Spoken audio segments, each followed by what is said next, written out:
Excuse me. So your mic is not on there. Okay. Hello? Excuse me, can we come to order, please? Folks. I know I'm having a good time. We're called to order the council meeting for Tuesday, January 28th. Can we stand for the Pledge of Allegiance? Right in over your heart. I pledge allegiance to the flag of the United States of America and to the republic for which it stands, one nation, under God, indivisible, with liberty and justice for all.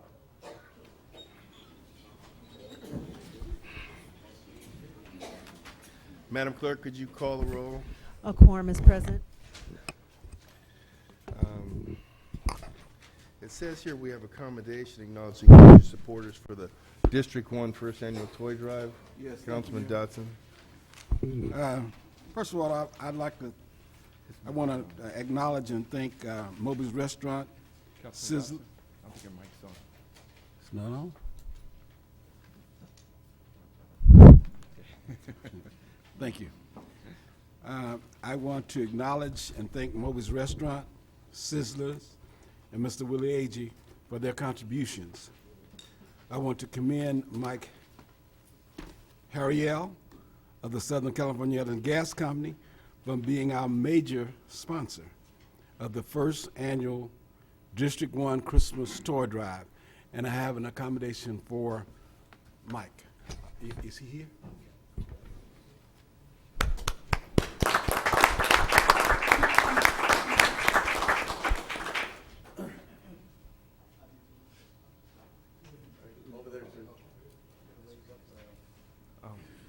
Can we raise the screen?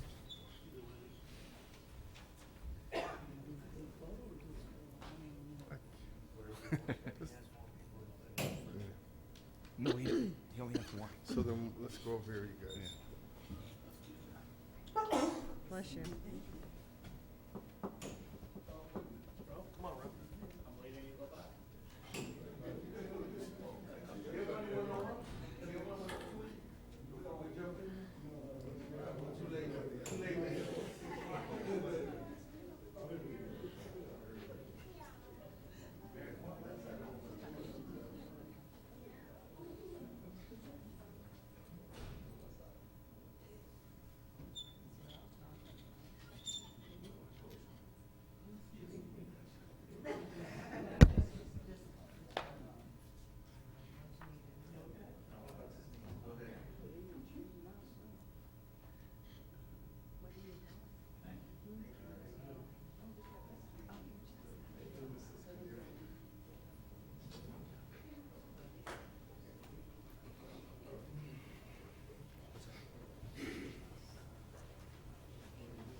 Any members of the public wishing to address City Council on any item of today's agenda may do so now.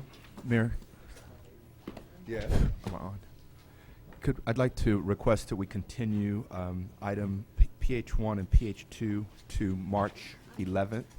Okay, with the exception of PH1 and PH2, they'll be continued till March 11th. March, Well, hold on a second. we had March 4th. Are you Yeah, sure? but continue them from March 4th to March 11th.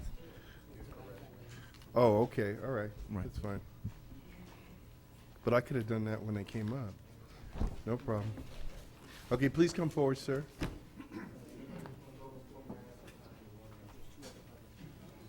I know, we'll figure it out.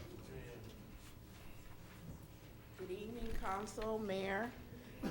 My name is Mary Roseanne. I'm this recreation specialist at Rogers Park.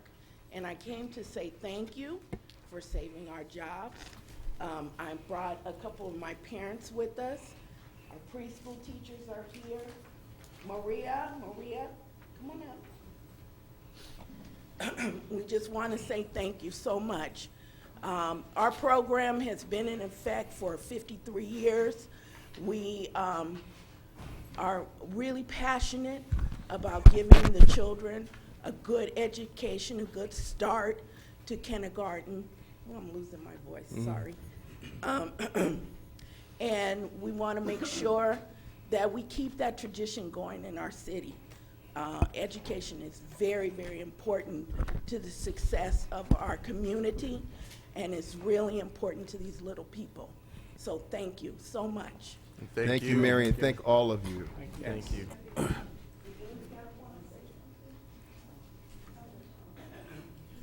Hi, my name's Terry Frazier, and I have really enjoyed my children being a part of the preschool program at Rogers Park. Miss Rosanna is an excellent teacher. My daughter is currently in first grade, but my son is in the preschool program. They have gotten many compliments on how well they speak, how well prepared they've been for school. My son is only 3 years old and has been participating in the program since he was 2, and would visit when I would take my daughter, and he can already read. He knows many of the sight words because she works with them. People are very impressed by how smart he is, and all I can say is because he's got excellent preschool teachers. I think it's an excellent program. It's affordable for parents in the neighborhood. I am a registered nurse, and yet I find most preschool programs are out of my price range. You know, I purposely work only part-time so that I could spend time with my children, and this preschool program is affordable, and it makes it possible for me to spend time with my children, and yet at the same time put them in a program where they can get be prepared for elementary school. And in order to do a regular preschool program or daycare program would require me spending less time with my children and working extra hours. So I really love this program. I think it really meets the need of just working parents, like everyday working parents like me, who are in that position where we want to give our kids the best, and you know, and want to spend that quality time with them at this young age to prepare them, and something affordable in the neighborhood. So thank you so much. Really love the program. Thank you. Thank you. Good evening. My name is Rochelle Rayford, and I just want to say the 2 times that I've been up here to speak on you guys closing the preschools, now I'm coming up here to say thank you. Thank you so much for keeping them open, because I don't know what I would do with my granddaughter if this program was not kept open in effect. And Miss Maria with the children, Miss Maria Ramirez, she's a wonderful, wonderful, wonderful person and a teacher, and the kids love her. And I told my granddaughter, she's only 2, but I told her before I left, I said, oh, guess what, Mackenzie, they're going to keep your schools open. She said, they're going to keep my school open? And she started going, keep our schools open, you know. So she's really excited. She doesn't really know what she's talking about, but I think she thinks she does. But I just want to say thank you, Mr. Franklin and the rest of the council members and Mayor Butts for keeping the school open. Thank you. Thank you. Good evening. My name is Helena Tynes. I've been living in Inglewood for 38 years. My granddaughter goes to school. I volunteer every day. I love the kids. I love the school. I love Miss Maria. Ralph Franklin, I must say thank you. Whatever I call on Ralph, believe me, he's there. I had him at that school. As soon as I found out, I want to know what's going on. I think my daughter was one of the first speakers out there telling you the problems that the community had as far as the adults, the parents, and the grandparents getting the kids back and forth to school. So thank you for listening to us and for us pulling on your coats and let you know the children do have a voice. Thank you. Amen. Thank you.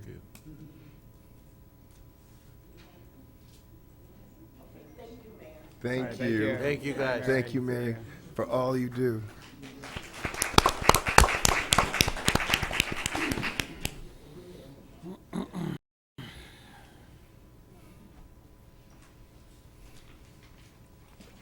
My name is Alfonso Parker Jr. I'm a Vietnam veteran, 1966-67. Also a conscious objector, which is America's dirty little secret, sending soldiers into combat with no weapons training at all. Through the blessing of God, I'm looking at you and you're looking at me. There are many of us on that wall that didn't make it. On the issue, Go ahead, Alfonso. on the issue of, can you hear me now? Yes. Okay. On the issue on page 2, CS3, on the congestion, I think it is, and consolidation of Inglewood City with the LA airport in Los Angeles. I monitored But the wait, opening I don't think that's an item here today. CS3, There's not one. There's no CS3 on the, page 2. Oh, he's talking about CSA? Huh? No, wait. Is he saying? There isn't. CSA 3? Check is your that what he's minutes. talking about? Check your agenda. It's dated, oh, that's the wrong one. I'm sorry. Okay. Forgive me. No problem. Okay, is there any others? Okay,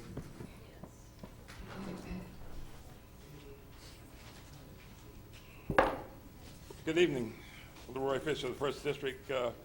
With regard to CM1 and the workforce reduction plan, by the way, glad to see them back and ready, hopefully, to go to work and correct some of these problems we're having.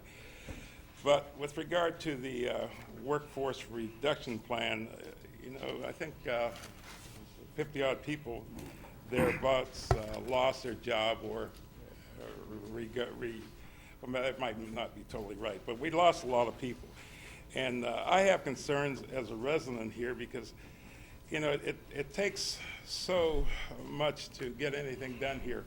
I had it was my daughter who had occasion to come here last month to pay a water bill. She didn't have the bill with her.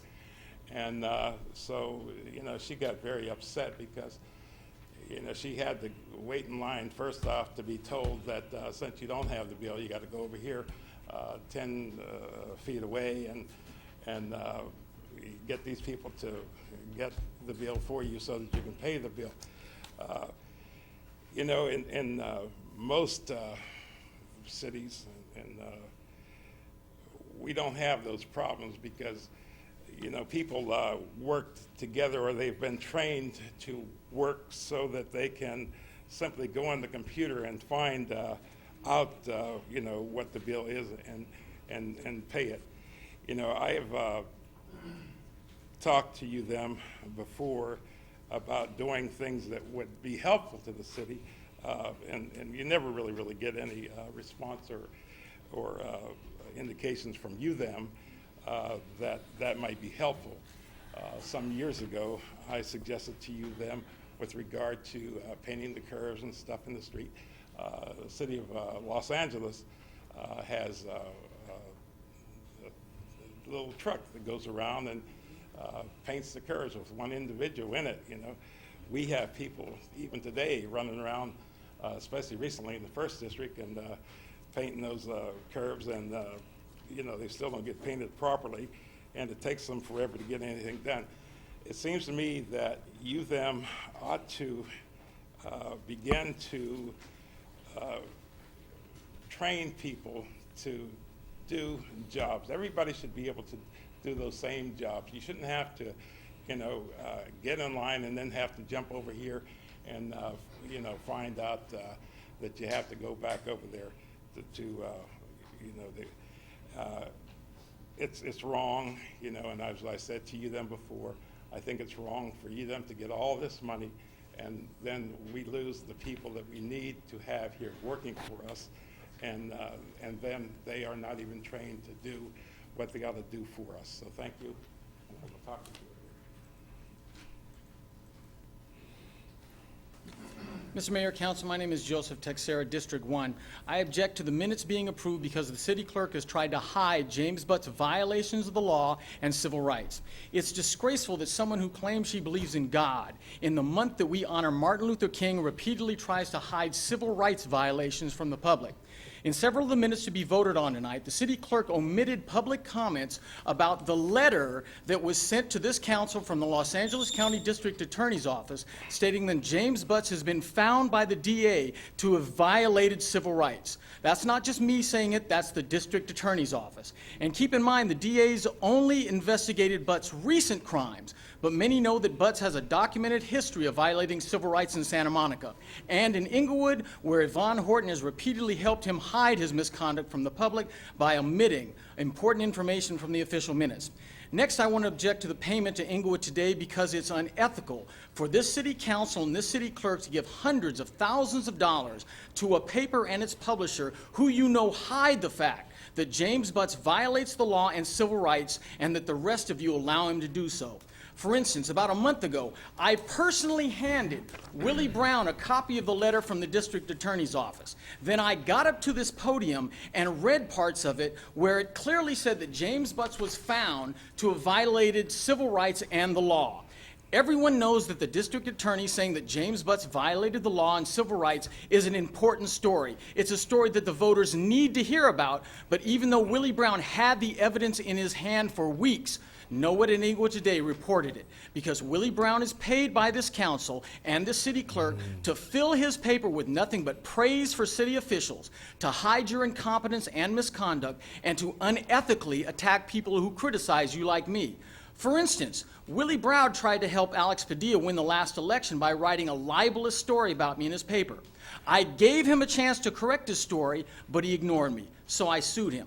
Brown knew he lied to his readers, he knew he betrayed their trust by lying to them, but this city gave Brown so much money that instead of correcting his story, he hired a Harvard attorney to try to countersue me.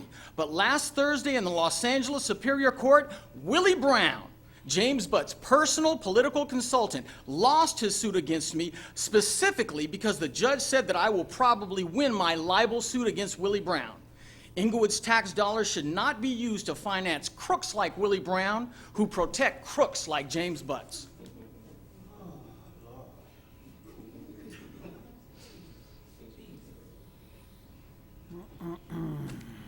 Good evening.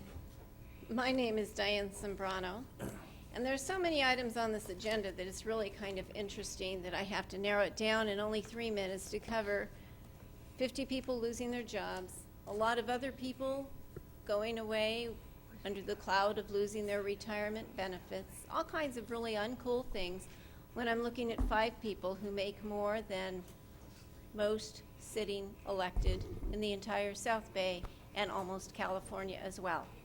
For the job you do, you know that you are significantly over and outrageously paid, as are your new assistants, and yet many of you did not take the 10% cut, and yet you eliminated the positions of others. To me, to call their early departure a voluntary retirement is a lot like saying that the people under the airport chose to voluntarily sell their houses. They did not. All their services were taken away from them. But that's how Laxon and that's how RSAC are so strong. Slight misrepresentations. To say that, I love this one sentence, removal of these positions would not have compromised basic life and safety as no sworn layoffs were included. I'm going to suggest the water guys, not sworn, but probably more important to me than somebody with firearm. Because if our water is contaminated, that's a whole lot worse for most of us than some guy who individually chooses to do damage. I can't help but notice that you have decided you're going to lay off all of those guys who, by the way, direct traffic, which leads me to the other thing. The streets leading to the forum belong to the residents of this community. We're the ones who pay for them.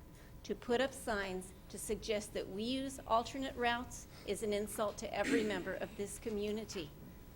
That drives traffic into our residential neighborhoods, which for many years we have said we want to protect and take care of. And instead, we're telling people, stay off the streets. You were not elected to represent the guy from New York. You were elected to represent the residents of this community. At least someone say they're bringing us a lot of money. On your own report today, the annual income under foreign revenue is a whopping $250,000. Wow, I'm looking at a collective of close to 500,000 right now in front of me without even looking at the periphery. $250,000 on your document, and we're supposed to stay off the streets, and you're going to terminate the people who are guiding traffic. Slightly irresponsible.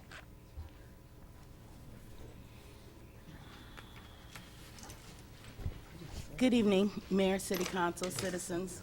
I want to speak on CM1, and I think I'm calling the right thing. I have my glasses on. First of all, I want to start off by thanking the mayor and the council for the support and the library staff for bringing the science exhibit here. Okay, I mean, all of you citizens need to get out there and support your library. We're one of the few cities that have a city library, and really get out there and come back to the library and utilize its services and its facilities. But I'm going to get on CM1. I still have 2 people, according to the staff, that are still there for layoff. I really want you to look at that.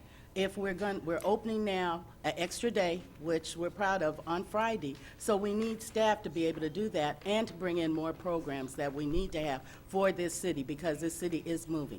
Also, I want to question just something. I think it was said in terms of the forum that bulletin board, we could advertise certain community events from Inglewood, and I would say really to employ them to advertise that science exhibit here in our city. I mean, it's something that's worthy to be authorized. I'm just saying, I understand about budget issues. I've been there where you had to cut my own unit. But I'm just saying, you need to think about retraining. What do we need? We're on the move for this city.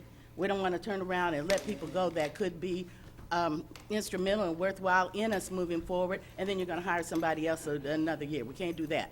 But if there's any kind of way on the library staff, I have to add, I am a library commissioner, so that is my primary issue. We're talking about 2 people that could be utilized, that need to be utilized if we're going to be open an extra day. That's just me. Thank you for listening. Thank you, Ms. Sanders. Dear Matthew, District 4, Mayor and City Council, on payment of the bills, again, I'm asking you to improve on payment of the bills, whereas the citizens or the residents of Inglewood can have the information. Now, this is the last time I'm going to ask. Okay? Absolutely. Now, you have the successor agency, with outstanding debt, $1.2 billion in outstanding payments. Nowhere you reflect how that is being paid. January 31st, we paid $17 million from the trust fund, which was paid.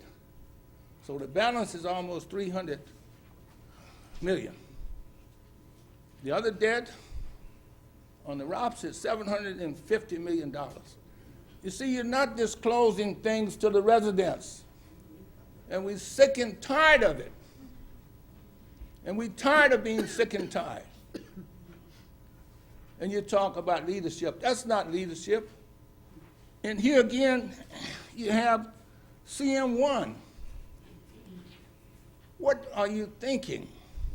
You don't even know how much money you have. You haven't given a financial report from 12-13 to 4 fiscal year. You don't know how much money was rolled over on September 30th. Here you've already completed 1 quarter of 13-14, and you have no report.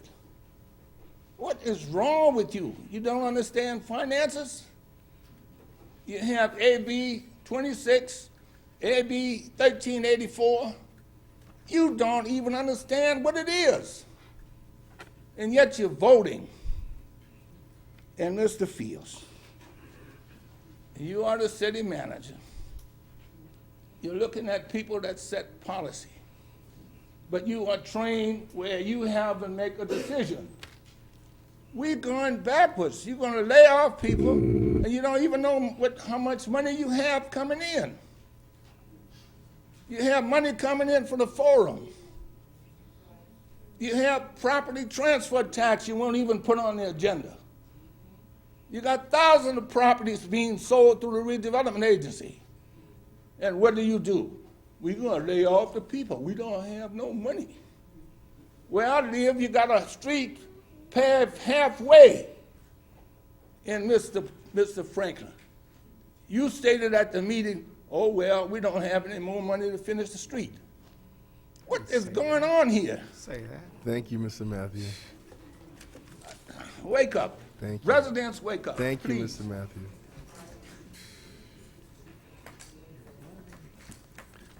Ms. Austin, before you start, though, I just want to, I've heard this so many times. For those who don't understand about the redevelopment agency, our obligations are paid for through tax increment that's collected by the state that used to go to the redevelopment agency. Any debts of the redevelopment agencies are not debts of the general fund. They're paid by that increment of redevelopment that used to come to the city and to wind down the activities of the redevelopment agency. So it really wouldn't matter. It's not 1.2 billion, but whatever the obligations are of the agency, they're paid for, taken over by the state now. So just let people know. Ms. Austin, I'm sorry. Did I lose you? All right, do we have anybody else who wants to speak? All right. That's funny. Good afternoon, everybody. I got a few little things I would like to comment on that was brought up. I thought the layoff, I think the mayor, the layoff was what, 50-something, 56? I think you got it down, didn't you? Mm-hmm. To 17 now. So a lot of things, you know, the people come up here and scream about, it's not really true. Most of the stuff is not true. You should do your homework before you come up here and badgering. You know, Mayor, you need one of those bulletproof vests to sit up there.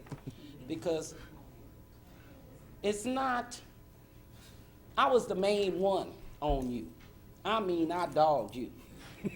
I talked about you like I don't know what, did I did. And I'm going to tell you, I was wrong. I really didn't think that MSG was coming in at all. I'm not going to lie, because it was so much we have swept under the rug and people blowing smoke. The racetrack. I hear you got Turner Construction coming in. I mean, they're getting ready to tear that up. This man has come in here and this council and changed this city. And a lot of us should be proud. Do you all know that the route from Beverly Hills all through that is coming through this little city with this man sitting there? Think about the money, guys, that we're going to be getting. And this council, I must say, I dogged the council too. I'm not going to lie, I did Franklin a number 2. Morales, I didn't dog you. Thank you. You homie. Thank you. Franklin, I even accused you of trying to run for mayor. You ain't running for no mayor. You ain't doing nothing like that. You just blessed to be in your seat. I'm serious. I mean, you know, hearsay is hearsay. But mayor, don't let nobody get you down. I don't care what nobody say about drinking the Kool-Aid and all of that crapola. I'm a woman. And I'm going to stand up here and say you did a hellified job with this council. The best thing ever happened was this council. And I know y'all see this. And Yvonne Harden, your minutes, I wouldn't write all of that crapola in there. If it's being recorded, it's law. It's law. Do you know we can't afford all this ink? You know how much ink costs? And we laying off? Come on now. It's on the film. It's on the tape. So that means it's legal. It's law. So why badger the city clerk? We don't need her to be reading nothing to us. We don't need to go there. We just go to the thing, print it out, make a copy, take it to your attorney. And Willie Brown, you print what you told. You get paid to print that I'm a queen, then you print it. Okay, Ms. Austin, I could go with all this right? all night, so but guys, hey, amen for the mayor. Let's give it to him. Inglewood on the road. thank you, Ms. Austin. And forgive me, guys. No clapping.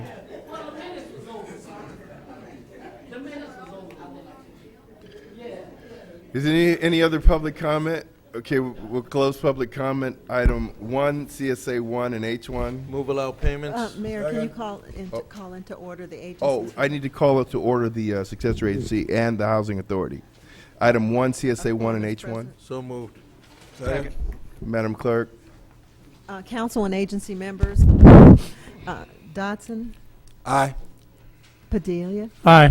Morales. Aye. Franklin. Aye. Mayor Chairman Butts. Aye, and we're going to call to order the Finance Authority as well, Madam Clerk. Thank you. A quorum is present. Item 2, CSA 2, H2, and F1. Approval of the minutes for the council, successor agency, housing authority, and finance authority. So moved. Second. Madam Clerk. Council and agency members, Dodson, Aye. Padilla, Aye. Morales. Aye. Franklin. Aye. Mayor Chairman Butts. Aye. PH1.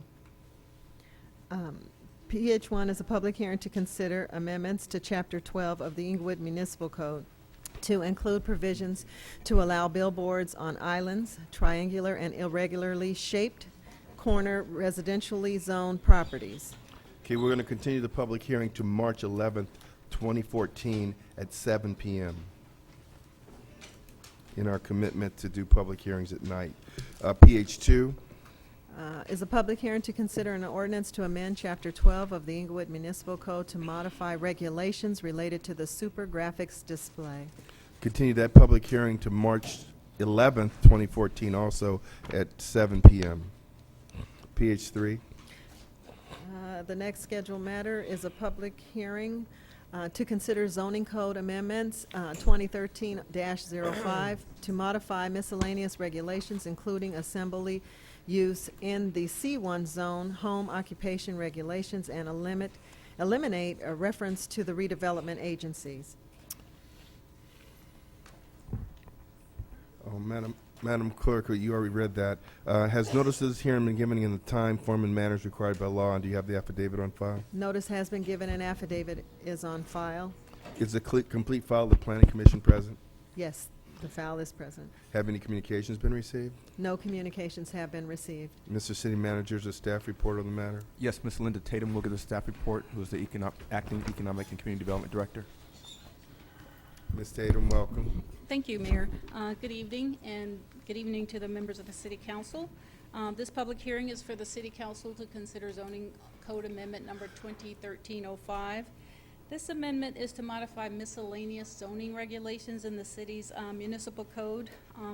And it came about because in the day-to-day operation and implementation of the code, staff sometimes finds that there are provisions that are out of date, that are unclear, and sometimes inconsistent with other provisions of the code, or sometimes just no longer necessary.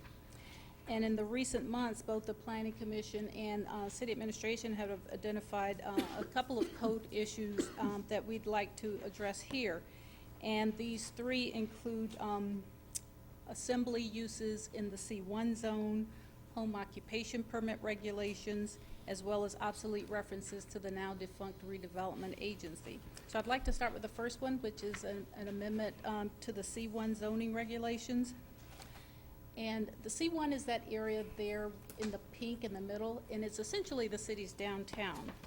Based on, again, Planning Commission and City Council concerns that have been expressed regarding our objective to maintain a very vibrant downtown with a diversity of uses that provide very pedestrian-oriented uses in the downtown. Staff was asked to explore a means to assure that there's not an over-concentration of what we call non-commercial assembly uses in the downtown or in the C1 zone. And essentially, the reason we wanted to make sure that there was not an over-concentration of assembly uses is to make sure that there's ample space as the new train station comes to downtown, that we have a diversity of commercial and revenue-generating services and uses in the downtown. So the code that amendment that we're proposing in this area is to limit what we call assembly-type uses. And assembly-type uses cover a variety of territory. It covers, it could be a church, it could be a banquet hall, it could be a meeting hall. Other types of assembly uses are also things like, could even actually be a meeting hall, it could be a theater. So the approach that staff took in assessing this is based upon the objective to have downtown be walkable. We came up with a standard that assures the walkability of the downtown. So the standard is to make sure that there are enough uses that are within easy walking distance within the downtown. And that standard generally for transportation uses, a quarter of a mile is determined to be easy walking distance. And that's about a 5-minute walk. So in looking at our downtown, we determined that approximately 9 uses within the downtown would give ample opportunity for those uses, those types of uses to be spread out in the downtown without unduly over-concentrating the city with uses that weren't necessarily generating the kind of revenue that the city wanted to see. So the proposed standard is to allow 9 what we call secular uses and 9 non-secular uses in the downtown within this area that's in the pink. So that is the staff proposal for the C1 zone. The second code amendment addresses the home occupation permit regulations. Again, as we implement those standards that are currently in the code, we sometimes find that some of them are outdated. So in this internet age where there are a lot of requests to sell different activities from your home using a home occupation permit, staff has asked the code amendment to limit the sale of motorized vehicles from your home. And again, this is based upon the potential for those types of uses to have a potentially negative impact for the surrounding area. So the 3 areas we're asking the council to consider amending is to disallow the sale of motorized vehicles from the home, to disallow the sale of even wholesale alcoholic beverages, so you can't sell alcoholic beverages from your home, and lastly, mail order sales or even online sales of ammunition, firearms, or other explosives. So again, the interest is to just make sure that there's no potential conflict or potential neighborhood impact from those uses. So that's the second use. And lastly, we are proposing that the code be changed to eliminate the outdated references to the redevelopment agency. So that's the third piece of this request. With that, it concludes staff's comments. The Planning Commission considered this item and recommended that the council adopt the negative declaration as well as the ordinance to move this item forward, and staff would recommend that the council affirm the Planning Commission's recommendation. Thank you. Are there any persons present who wish to address the city council on this matter? Ms. Tatum, they're going to need that podium. My name is Diane Sombrano, and keep in mind that we say that we can't address religious organizations, and yet she just did. It was between secular and non-secular. That's what that means. It's religious. People of faith are non-secular. People not of faith are secular. That's how that works when you talk to anyone who's in the religious community. So we are addressing religious institutions, and yet we're only addressing that little tiny part. So we're saying that only there are we going to do that restriction. And yet, later on, we addressed that concept of you can't sell out of your house any firearms. And yet, right now, as I stand here, we are building a religious institution or a secular building. That's what I've been told, right next door to our one and only LAX firing range, which claims to reload and sell ammunition at the rate of 750,000 rounds a week. So, since you all know that, planning apparently approved it, or should have known that it was going up, because supposedly somebody did, in fact, pull a building permit right next door on the backside of LAX firing range. If something should happen, less than half a mile from where the train is, right where the train and the freeway all come together, under the flight path, can you imagine the lawsuits you're going to get? Then we truly will have to eliminate all of our personnel. 750,000 rounds of ammunition per week on their website, right next door to a religious institution. Good thing is, it's next to the donut. So when everything goes up, it'll all be sugar-coated and be happy as all get out, won't we?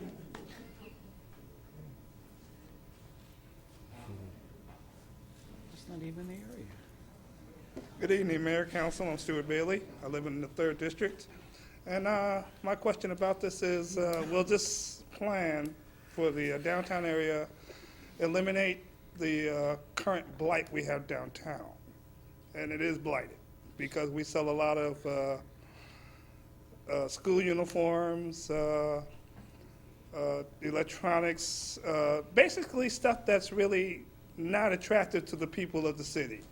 Will this change the look of downtown as far as retail, since this is a city that is supposedly on the move and in a positive direction for change for the people that will be coming to the city? Will we be changing the overall look and the feel of the city? That's all I have to say. Thank you. Thank you, Mr. Bailey.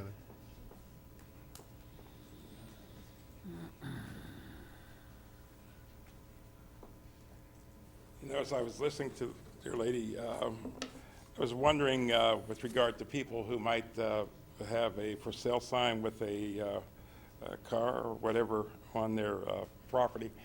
How are you going to police that? You know, you've gotten rid of all these people that might, in the past, do that.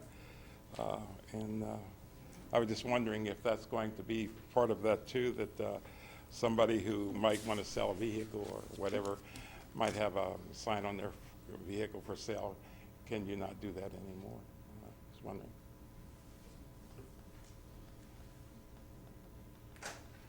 We close public comment.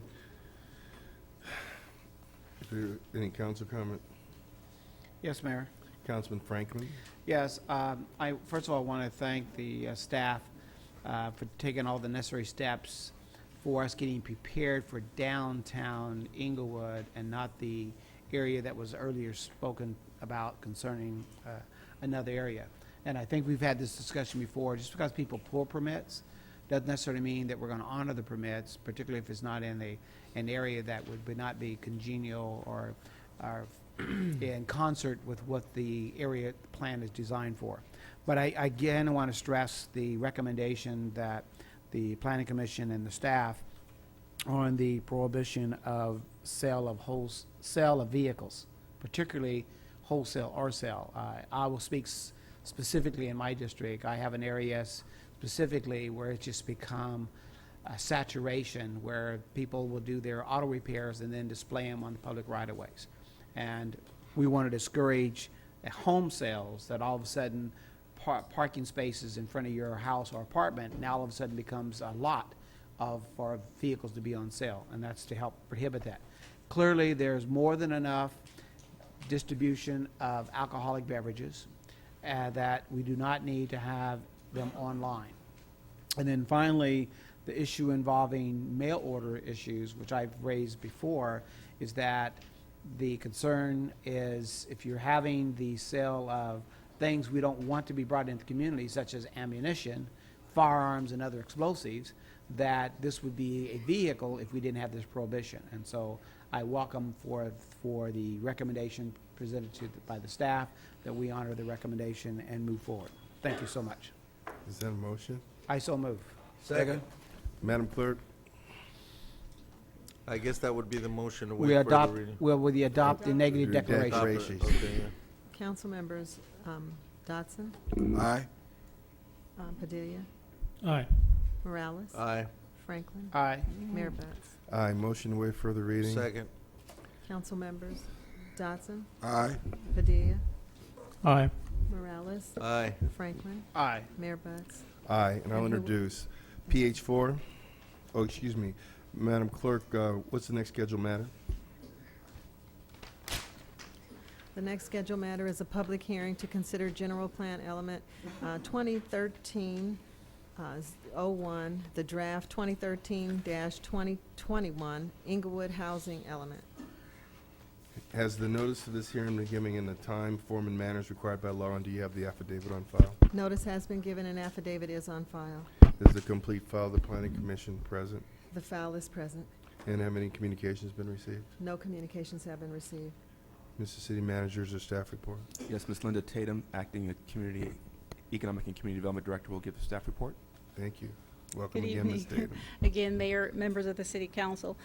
This public hearing is for the City Council to consider a general plan amendment to adopt the 2013 through 21 updated housing element for the Inglewood General Plan.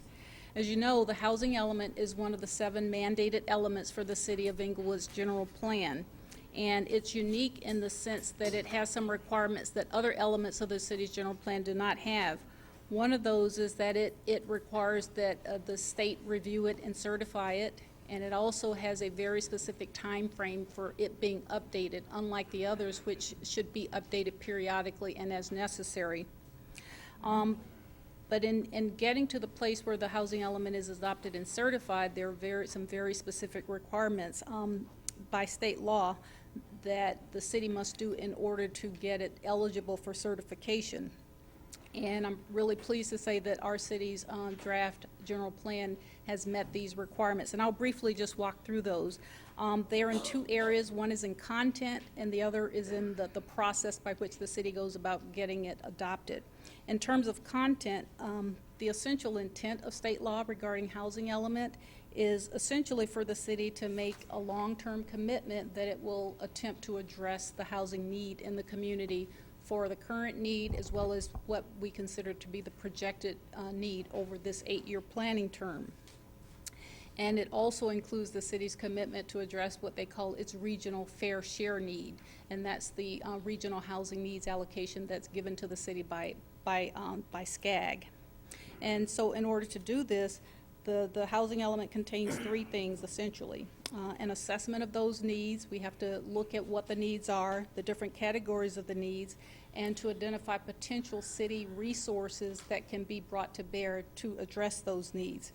We also have to address whatever constraints are out there that kind of get in the way of the city helping developers produce that housing. The second thing we have to do is to identify what the city's goals and objectives are and policies and programs. And the third thing is actually to prepare an implementation program, and that speaks about the proactive efforts the city will actually be engaged in at the staff level to help promote the production of housing. And I want to be clear that the city is not required to produce housing, and the adoption of this plan doesn't commit the city to anything other than making every effort that it can to facilitate developers when they come in to produce that housing. Because we do have, per the regional housing needs allocation, we have 1,013 units that this city, over this 8-year period, that we're trying to help promote and produce. So to the extent that we adopt this, we're saying we're committed to helping facilitate the production of those housing units, but we're not required to make sure that they occur. And that's an important distinction. So the other part of it is in terms of the process. We've also complied with this. We've prepared the updated element for that 8-year cycle, 2013 through 2021. We've completed a series of public meetings. We did 2 community-wide meetings in the spring of 2013. We also did a developer roundtable where we spoke specifically with housing developers to get their input on the draft element and what they perceived to be some of their concerns and some of their needs. We had 2 public hearings before the Planning Commission in the fall, and we had a prior public hearing here before City Council back in December, and this is the second of those public hearings before this body. We've also submitted this draft to the state, and they've reviewed it, and essentially the state has determined that based upon their review that the element is eligible for certification, and that with the adoption of one zoning code amendment that addressed emergency housing and transitional housing that this council adopted and approved back in December, that then certified that made the housing element eligible for certification. So the city is now prepared to move forward. So with your action tonight to adopt it, we will be fully compliant with all of the state requirements. Lastly, if the City Council approves this housing element, the city will be eligible to continue on an 8-year cycle. If the City Council for some reason doesn't approve it tonight, or at least by February 15th, we would have to do 4-year updates, and that puts a little bit more burden on the city staff to do this major effort in a 4-year time frame rather than an 8-year time frame. So it's clearly to the city's advantage to adopt it tonight. There are a couple of other benefits, and I'd like to briefly go over those of getting a certified housing element. One is that the city receives credit if we were to apply for transit-oriented development housing in and around our station. By having a certified element, you get credit towards your competitive grant application to get housing funds. The second one is by adopting a housing element, we're eligible for parks infrastructure grants from the state, and those happen to I think that process is currently open. And lastly, if the city adopts its housing element, the burden of, if any group or outside group wanted to sue the city, the burden of proof would be on that group as the plaintiff to prove that the city housing element has done some harm to them, as opposed to the other way around. If it were not certified, the city would have the burden of proof to show that they didn't harm anybody. So there are some very distinct advantages to getting the housing element updated. So I'd like to just conclude by saying that the Planning Commission considered the housing element in December. They recommended that the City Council adopt the negative declaration for it, as well as the general plan amendment. So we recommend that City Council affirm the Planning Commission's recommendation and adopt the negative declaration and the general plan amendment 2013-01. One final comment, I'd like to acknowledge the significant work effort on this document by Mindy Wilcox, the senior planner. Mindy worked on this document for about 18 months. Literally after the city adopted the last one, she started work on this one, and it's taken about 18 months, and she, I don't want to say she did it single-handedly, but pretty much single-handedly. And it's worthwhile to note this effort because most cities, especially a city of this size, have to go out. They don't have the expertise in-house, so they have to go out and pay somebody to do it. But we were fortunate to have Mindy have the expertise. She did it, and this is the second housing element. Hopefully that we've been successful in getting state certification, and that's no small order. So I'd just like to acknowledge the hard work that Mindy put into this. And with that, I'd like to make staff's recommendation. And Mayor Mindy is sitting right over there for the. Thank you, Mindy. Right. Are there any persons present who wish to address the City Council on the matter? My name is Diane Sombrano, just for entertainment. I know that earlier you allowed someone to clap and nobody got in trouble. I wonder if, after seeing some of these pages, if I asked everybody to clap, they'd be thrown out. Because what I saw in here was where it talks about small, vacant, or underutilized sites. Mr. Franklin, your house is underutilized, as is mine, as are 1,012 other properties. The lists are back here, and they go on for pages and pages and pages of individual addresses. Most of us chose to live where we chose to live because we did not want to live in high density or to live in condos. And yet this suggests that in order to meet the SCAG requirements, that should be a possibility. Yet having gone to SCAG, I can't help but notice that no one here, except members of the public, went before SCAG and said, hey, you know what? We can't really count the property that we declare is uninhabitable in our regular numbers. Because if we decided that it is airport non-compliant, then we should not be required to replace housing for that which is not airport compliant. On the other hand, I'm sure that many of you are looking at it as a means of raising more revenue for the cable fees and those other 10% utilities. And that's probably what is at the core of this. Because I cannot imagine every single property in the Lock Haven community, what was it, 49 units I think are allowed? Did you read that? I just turned the page accidentally. I think it was 69666, somewhere in there.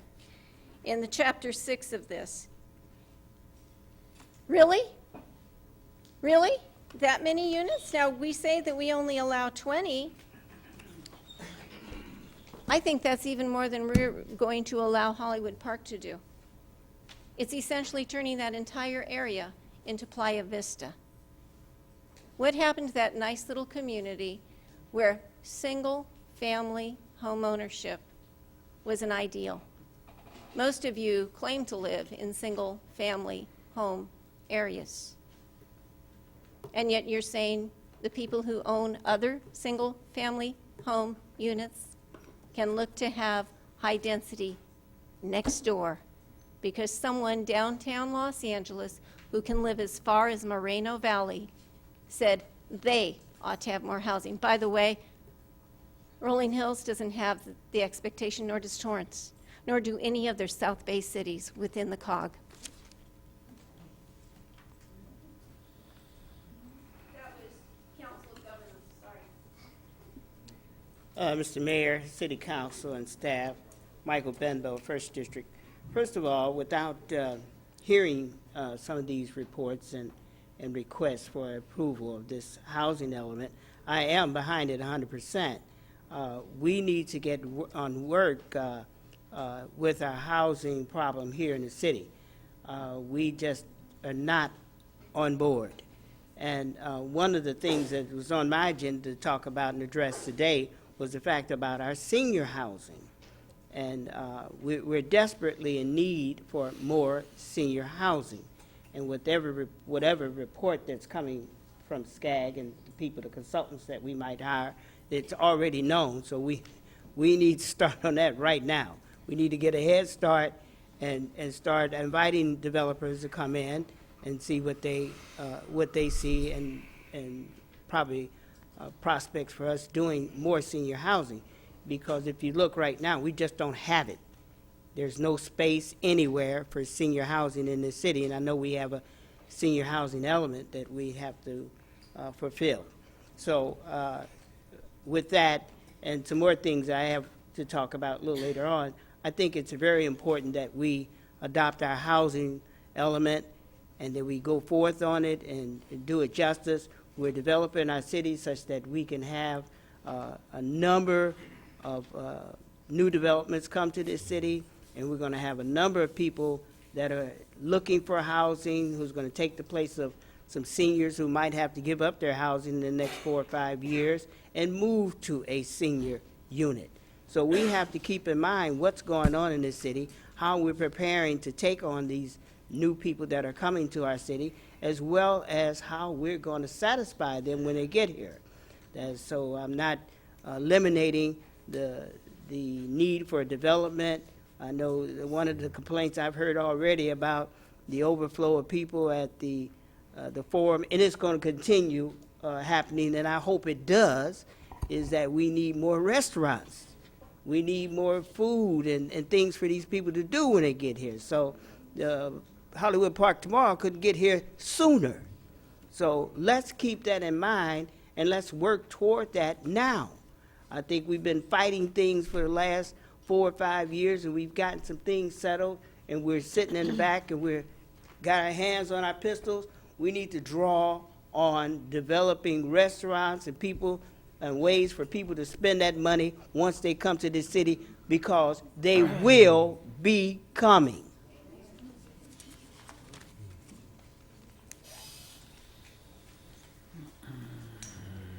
Gil Matthew, District 4, Mayor and City Council. Particularly in District 4,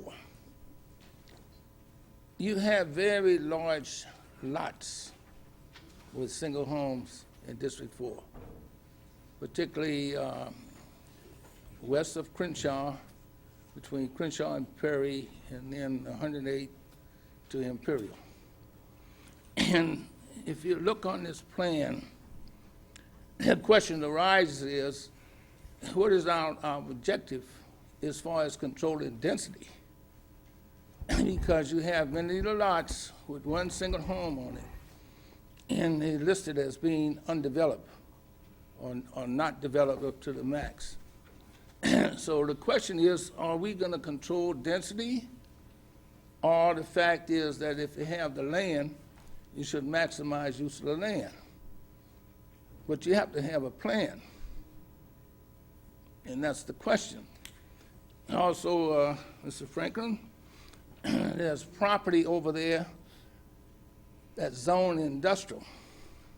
And I bring that up because we had this homeless grant that only could be placed in industrial areas. And what gave the report, it was incorrect because you have industrial areas simply west of Crenshaw, west of Centinela, and that's right where Vincent Park is, along Warren Lane. All of that's industrial area.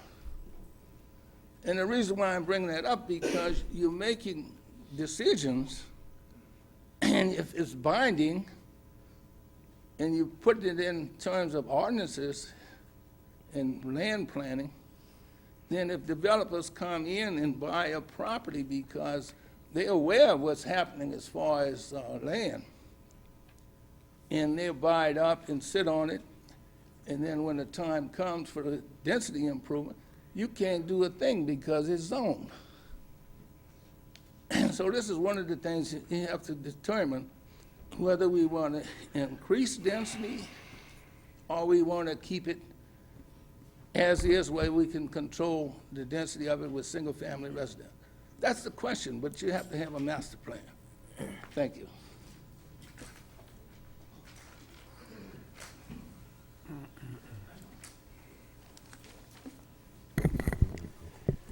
My name is Willie A.G., and I'm proud to say I live in the beautiful city of Inglewood. I'm not going to stand up here and have a long conversation. I just want to say I support PH3 and PH4, and I will say this. This city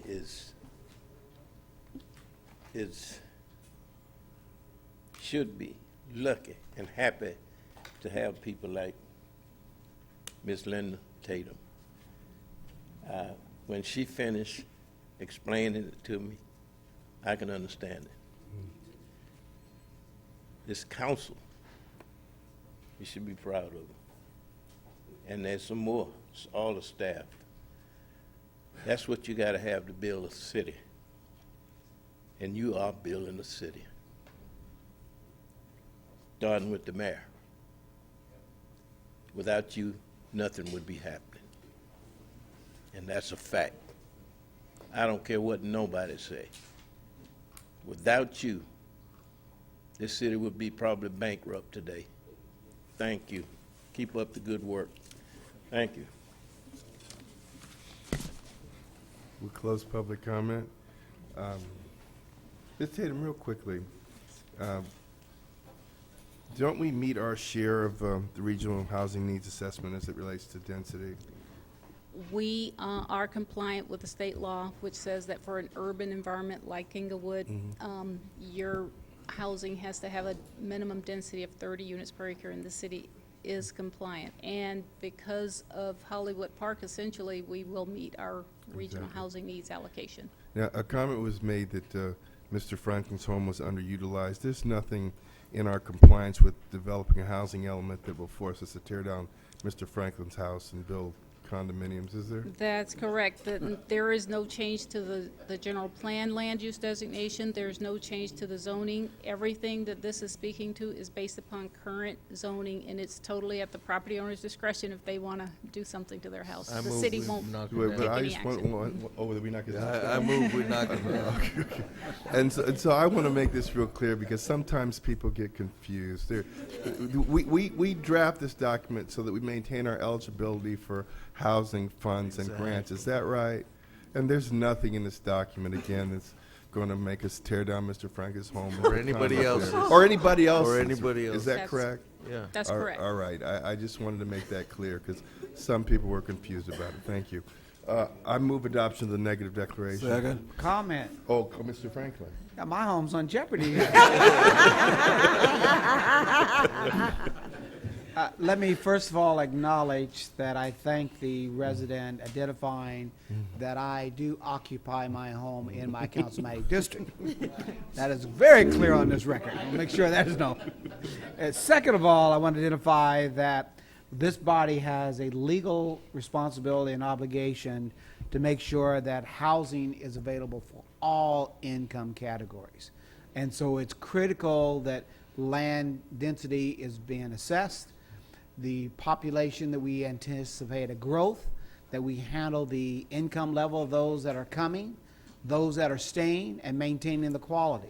So I thank you for my home.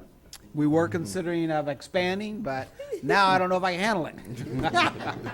I call for the question. Thank you, Mayor. Okay, is there a second to adopt? I'll second it. Madam Clerk? Council members Dotson. Aye. Padilla. Aye. Morales. Aye. Franklin. Aye. Mayor Buds. Aye. Motion to waive further reading. Second. No, it's just. No, see, I adopt the resolution. Adopt the Oh, it's resolution. adopted. It's adopted. I so move. Okay. Second. Madam Clerk? Council members Dotson. Aye. Padilla. Aye. Morales. Aye. Franklin. Aye. Mayor Buds. Aye. Consent calendar items 3 and 4.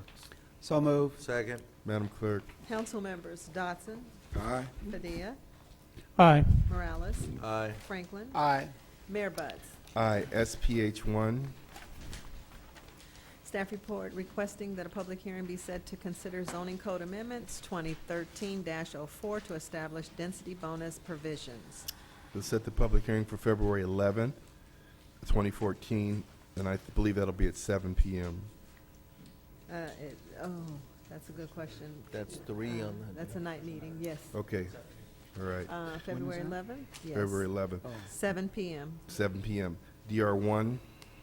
Staff report recommending adoption of a resolution approving amendment number 2 to agreement number 1066 with Sky Posters, Inc. So move.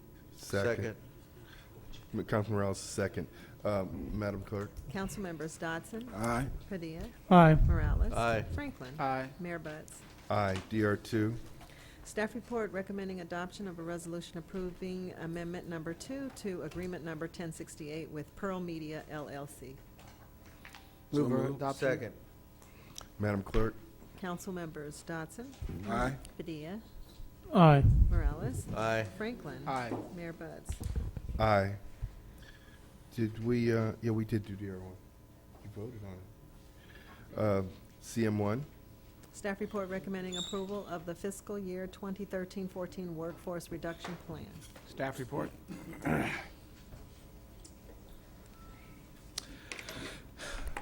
Good evening, Mayor and Council. My name is Michael Falco. I'm the Assistant City Manager here at the City of Inglewood, and one of my duties and responsibilities is I oversee the Human Resources Department and have been acting as the interim director now for approximately 2.5 years. The item before you is CM1, is to approve an updated workforce reduction plan. In October of 2013, just last year, at the beginning of the quarter, on the 8th, you asked us to produce a workforce reduction plan to take into account the shortfall that the city faced. At the time of budget adoption, the city was facing a $7.1 million shortfall. We knew that the furloughs that had been agreed to by all bargaining groups was going to end at the end of December of last year. For the balance of the fiscal year, that being January 1st of 2014 until September 30th of 2014, that represented approximately $2.2 million. In addition, the council had authorized with the adoption of the budget the usage of $2.47 million of reserves. In order to take into account that the bargaining groups were highly unlikely to accept a 4th year of furloughs, we developed a workforce reduction plan and brought it forth to the council on October the 8th. It was approved and had approximately 56 positions slated for elimination. It would have saved approximately $2.94 million for the balance of the year because several of the bargaining units had no layoff clauses in their contract, and as a result, staff could not be eliminated until, at the earliest, January 1st of 2014. In November, the council approved an extension, in December, on the 3rd of 2013, council gave direction to staff to extend the workforce reduction by 1 month to the end of this month, which is, of course, the end of this week. The action was taken primarily to allow the council the opportunity to evaluate the large number of voluntary separations or retirements that occurred on or before December 30th. That number is 37. Because of the large number, that provided a substantial amount of savings to the city, and the city council had the opportunity to evaluate, along with feedback from the various department heads, what the impact would be by allowing some of those vacancies to remain vacant, thereby reducing the number of employees that would actually lose their job by virtue of using the savings from the vacancy for the remainder of the fiscal year, January 1st through September 30th, in lieu of having to separate a warm body, so to speak, effective January 30th. As a result, the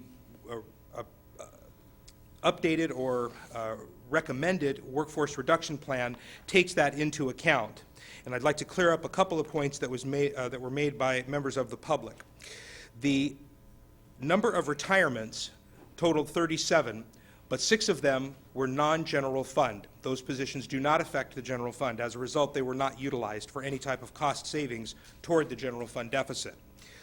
9 of the retirements or separations, we did have several people who actually separated without actually retiring, but the separations or retirements, 9 of them were already included on the workforce reduction. So that cannot count them twice. They were already included. That's the second column, or the second row of my table on page 3. That left 18 positions remaining to be eliminated, of which there are only 7 actual bodies, 7 filled positions. 11 of them are currently vacant. So the workforce reduction, and I will point out there's a very small typographical error. On the table, it shows 18. In my text on line 3 of that paragraph underneath the table, it says reduced from 56 to 17. That is a typo. It should be 56 to 18. Again, of those 18, 11 are vacant. That provides savings to the city utilizing the savings from the retirements, the 9 that were already separated, don't want to count them twice, the 18 remaining positions, of which 11 are vacant, will provide the city with $2.75 million for the rest of this current fiscal year. And you'll recall a few moments ago when I mentioned the original workforce reduction of October the 8th of 2013 was projected to save $2.94 million. So with a small difference of about $200,000, the city was able to save virtually 50 positions, 50 people that would have been otherwise eliminated. To clear up any misunderstanding on the tables that were created, I did realize after the fact that there was no title on page 2 of 3 of my attachment. It should have the second group of positions should have had a title saying retirees not part of the workforce reduction. I apologize to the council and the public for that omission. The second group is the vacancies or savings that will be achieved by not filling certain positions. There are positions that will be filled. The council has recommended certain positions, such as the city attorney and several sworn positions, and requests made by the department heads to fill core service needs. Those positions were annotated with vacancy to be filled. As a result, we are not calculating any savings from those positions, although we know that we can't possibly hire these people today, immediately, or next week. It will take us some time to hire those positions. As a result, there will be some amount of savings achieved while we take the time. For example, the city attorney, it will take us time to do an executive level recruitment, and we will enjoy some additional salary savings. And then there was one other correction. It's a very slight oversight, but in my on page 1 of 3, line number 7, I struck out the position of a senior account clerk, which was to annotate that that position was also being removed from the workforce reduction plan, but in my haste I neglected to highlight it and put the phrase "removed from workforce reduction plan." However, the numbers are still accurate. I did take out, I just forgot to highlight that. And I'm happy to answer any questions at this time or entertain any changes before we would finalize this. Thank you, Mayor. At this time, I was requesting an opportunity to address the mayor and the city council regarding 2 of the positions that are listed in the assistant city manager's attachment. It's on page 1 of 3, the last 3 pages of the presentation of Mr. Falco. and they address item number, or excuse me, position number 23 and number 25 that's listed on page 1 of 3. The first position that I would like to talk about is the office assistant. That's a part-time position, and it's estimated that it's about approximately $13,000 for an 8-month period of time. That particular individual assists our criminal section that supports our criminal prosecutors in presenting cases to the court for criminal prosecution matters of misdemeanors and infractions that occur within the city of Inglewood. Without that individual, it would be very difficult for that particular department within the city attorney's office to continue to process the amount of paperwork that's provided to our criminal section. Again, there's approximately 3,000 to 4,000 criminal matters that our office reviews on an annual basis, and this individual assists in processing all the paperwork for that department. The second position is number 25, which is in the city attorney's office for a deputy city attorney. That particular person also does contracts for the city and assists the different departments in for the contracts, resolution, and ordinance within the city attorney's office. I was asked by the housing department to see whether or not we would be able to use that particular person to do some grant funding or cost sharing with her department, which means that if provided that the city council allows this person to be removed from the workforce reduction plan, that not all of his position would be paid out of the general fund, and there is a good possibility that we would be able to cost share some of his time to the housing department. The other item that he does is that he does assist our criminal section as a third prosecutor when we do have matters that need to be prosecuted, either if there's a hearing or a third trial that needs to be done. And with that, we're requesting that those two individuals be taken off of the workforce reduction plan if the city council so deems appropriate. I don't have a problem, Mayor, and I'll move the plan with those amendments. And I'll second it. Madam Clerk? Council members. Dodson. Aye. Padilla. Aye. Morales. Aye. Aye. Mayor Burns. Aye. And then we have to also do the direct city manager to begin the implementation of the So plan. moved. And I so move. Second? I didn't Madam- hear you directly to the city manager. Yeah, item number 2. Direct city manager to begin the implementation of the plan. Okay. And I had a motion. I made the motion. I made a second. Yeah. Thank you. Council members Dodson. Aye. Padilla. Aye. Morales. Aye. Franklin. Aye. Mayor Buds. Aye. Mayor, if I could make one comment on the implementation of the plan. Staff will issue rescission notices to all of the employees who are being removed from the workforce reduction as it is planned to be implemented 2 days from today. On the 30th, we will issue those notices immediately tomorrow morning, noticing those employees that their layoff has been rescinded. The remaining people who are still on the layoff list will, of course, move to be separated at the end of this week, as they already have notices, and those notices would be in effect. All right. Thank you, Council. CM2? Yes, Mayor and City Council, I have a couple of announcements. The first one is that, as you know, on January 18th, the city celebrated its annual MLK event, which was very successful. And I want to take this time to thank Sabrina Barnes, our Parks and Rec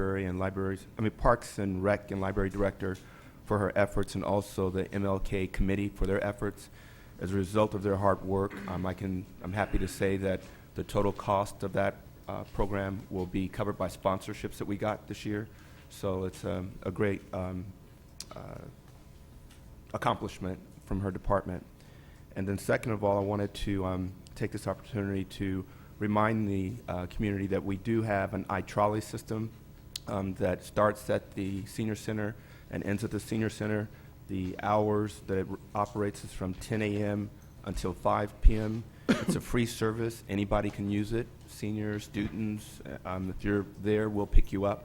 And last year was extended to Village Century, so it's a great opportunity to get out of your cars and use our system and get around and see the city and do some shopping. Thank you. A1? Thank you, Mayor. As to A1, we had one closed session item, which was confidential, with the Conference of Labor Negotiators under Government Code Section 54957.6A. The negotiations were with all of the bargaining groups, which were the IEO, MEO, SEIU, IPOA, IPMA, and IPCMA. The negotiators for the city were Artie Fields, the city manager, and Jack Hoffman. As to that particular item, discussions were held and no further action was taken. Thank you. A2. Thank you. I'd like to thank the city council for allowing me to be the acting city attorney until the appointment is made. Thank you. CC1. The city manager already said he spoke in reference to Sabrina Barnes, so I won't repeat that. I was there at the event, and it was very lovely, and also participated in the Martin Luther King Parade for Los Angeles, along with a few of my colleagues. Thank you. You're welcome. The Finance Authority is still convened. CT1, CSA 3, H3, and F2. October 31st, 2013. Receive and file. CT1, Madam City Treasurer. Thank you, Mayor. And the funds under management was $84,274,735, and the gross interest earnings was $46,680. Successor agency, $106,896,358, and the interest earning for debt service is $11,244. Housing Authority, $100,503, and the interest earning $65. Public Finance Authority, $13,487,676, and the interest earning for debt service is $1,663. Total funds under management is $204,759,272. And there are reports on the outside desk there where you can pick it up and read it at your leisure. And I'd also like to congratulate this council and staff regarding Madison Square Garden. I did attend one event there, and it certainly was a huge success, and I just really gloated looking at the cars coming into the city as far as you can see, both east and west. So again, I want to congratulate the council on that event. It was a huge success, and it was full from the top to the floor, because they would kind of put the cameras on different parts of the venue, during the concert. So it was an outstanding success. And also, I'd like to point out something that generally appears on our agenda for the last several months under closed session. That has to do with the 6 union employee organizations. And I'd just like to re-mention regarding of the 3 largest bankruptcies that have occurred in our nation has been Stockton, Orange County, and San Bernardino. And one common thing that they all had in common was unfunded pension liability and retired health care issues. Now, with regards to Stockton has successfully negotiated with their bargaining units, current bargaining units, to eliminate health care benefits. And they are waiting a decision, a court decision, as I speak, according to the Stockton Bee, to eliminate in its entirety health care benefits for their retired workers. Now, that's one of the reasons why they had to file for bankruptcy. They did have other issues. They did get into too much debt. But accrued unfunded pension costs and health care is what's affecting many of our largest cities, and there's about 61 of them. Now, I want to point out that, this council has been dealing with this issue for months. This has been appearing on the agenda for months. Now, Councilman Dotson, Councilman Padilla have only been here 7 months. They didn't cause it. Councilman Morales and Councilman Franklin have been here less than 13 years. They didn't cause it. And the mayor has been here less than 2.5 years. He didn't cause it. But this can no longer be kicked down the road any longer. This can has now become a boulder. And they have to make the tough economic and political decisions that was not made in the past to deal with this issue, or else Inglewood would be in bankruptcy. Because as the mayor pointed out, of our $7.1 million deficit, $5 million of it has to do with health care benefits for folks who are no longer here. And the decision regarding these health care benefits and the pensions were made by people who were not sitting in these chairs now. But these men are sitting in these chairs now, and it has to be dealt with. We had a different city administrator, we had different executives at that time. But now this issue has to be dealt with. And by Stockton doing what they have done, according to the Stockton Bee, it will generate $1.6 million in savings.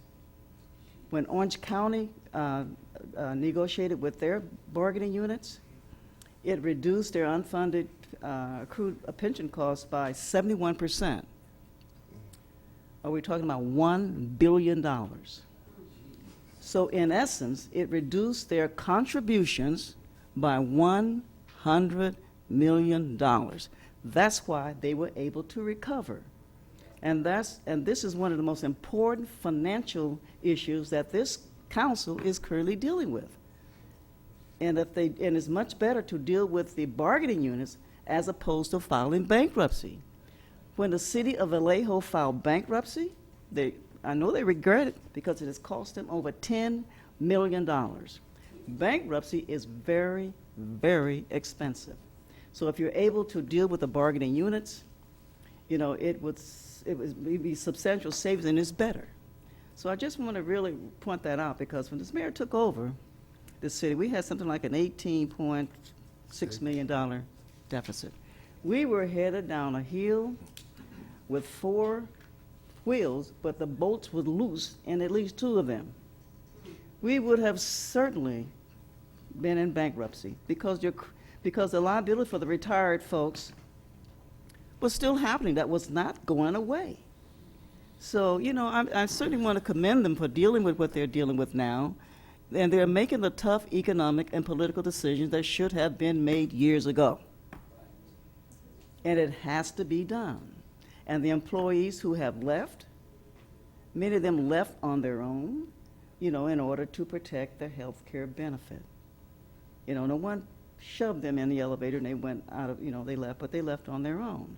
But again, I could say back in the 90s, I've been here 27 years. We've always had too many employees here. Always. And I can recall during the 90s when certain folks were allowed to retire and come back and work part-time doing nothing.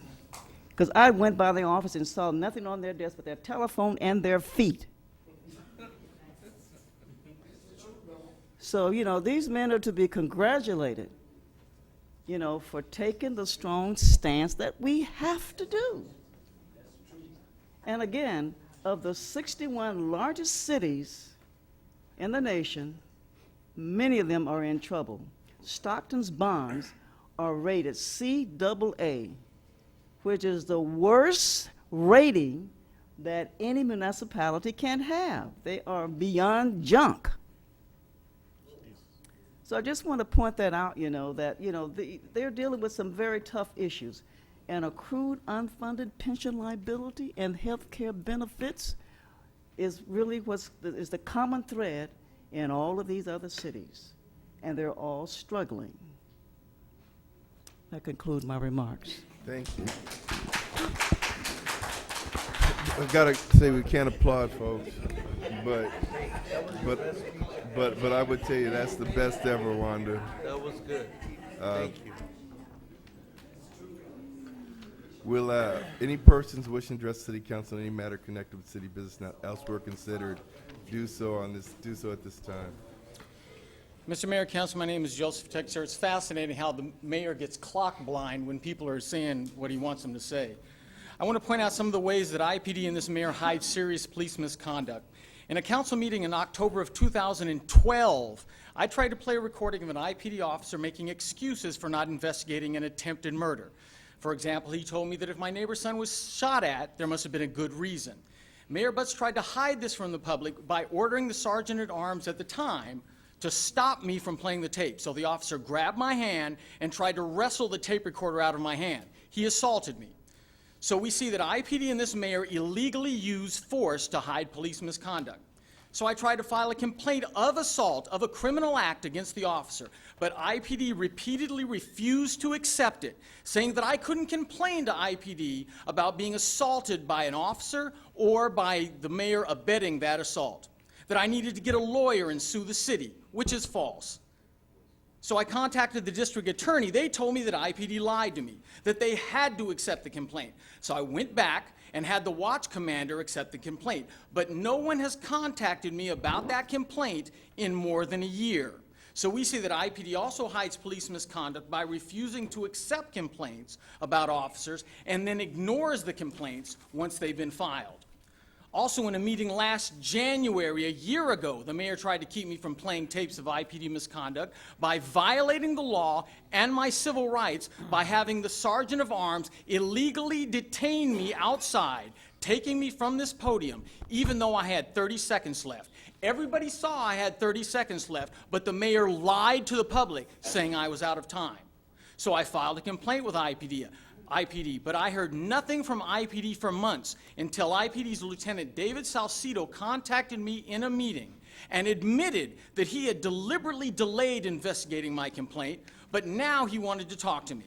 So again, we see that IPD delays the investigation of serious complaints. I told Salcido that I would try to find my original complaint to review it and I would get back to him. But a few days later, while I was at work around noon, Salcido comes to my house, confirms that no one is home, walks past my front door, down my driveway, and without any search warrant or probable cause whatsoever, he unlatches my gate, walks into my backyard, passes my side door, then walks right past my back door, 100 feet past my gate, and 50 feet behind my house to the very back of my property. So if you do actually get to file a complaint against an officer in IPD, IPD will wait till you're not at home, trespass onto your property, and then see what they can find. So I filed a complaint against Salcido 9 months ago and contacted Chief Fronterata, who never got back with me, and no one has contacted me about the complaint ever since. So we have a police department with lots of problems, and we have James Butts, the crooked cop and crooked mayor, who repeatedly helps hide that fact from the public by violating the law and civil rights. My name is Alfonso Parker Jr. I'm a Vietnam veteran, 66-67. Also a conscious objector, sent to Vietnam without weapons training. I hold meetings at Chuco's Justice Center at 1137 East Redondo in Inglewood every Thursday night from 7 to 9 o'clock. Veterans come there. I will help you with your paperwork. Obama, Dianne Feinstein, national security is a rogue treasonous operation. It was formed in June of '47. It spawned September '47, the CIA, and we know what the CIA does. So that ought to tell you what the national security does outside the Constitution and to its own people. They are trashing for documents, rewriting your history. Comes to my place. My number is 323-84233. Bring your paperwork, bring the trash. This will not be a Tuskegee, a 40 acres and a mule issue. I'm going to ram this down Obama's throat as President, Commander-in-Chief, Secretary of Defense, Secretary of State, and all the collaborators. Disabled American veterans, medical, accounting,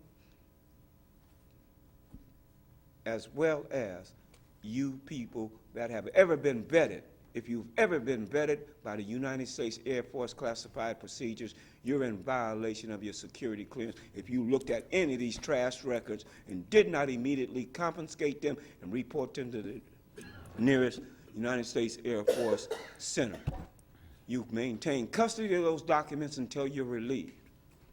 You're in violation of your security clearance, as Maxine Waters was from August 22nd, 2009 at Southwest Town Hall meeting before this health care when I went there. She's in violation of not only national, but international, because she deals in Africa in finance.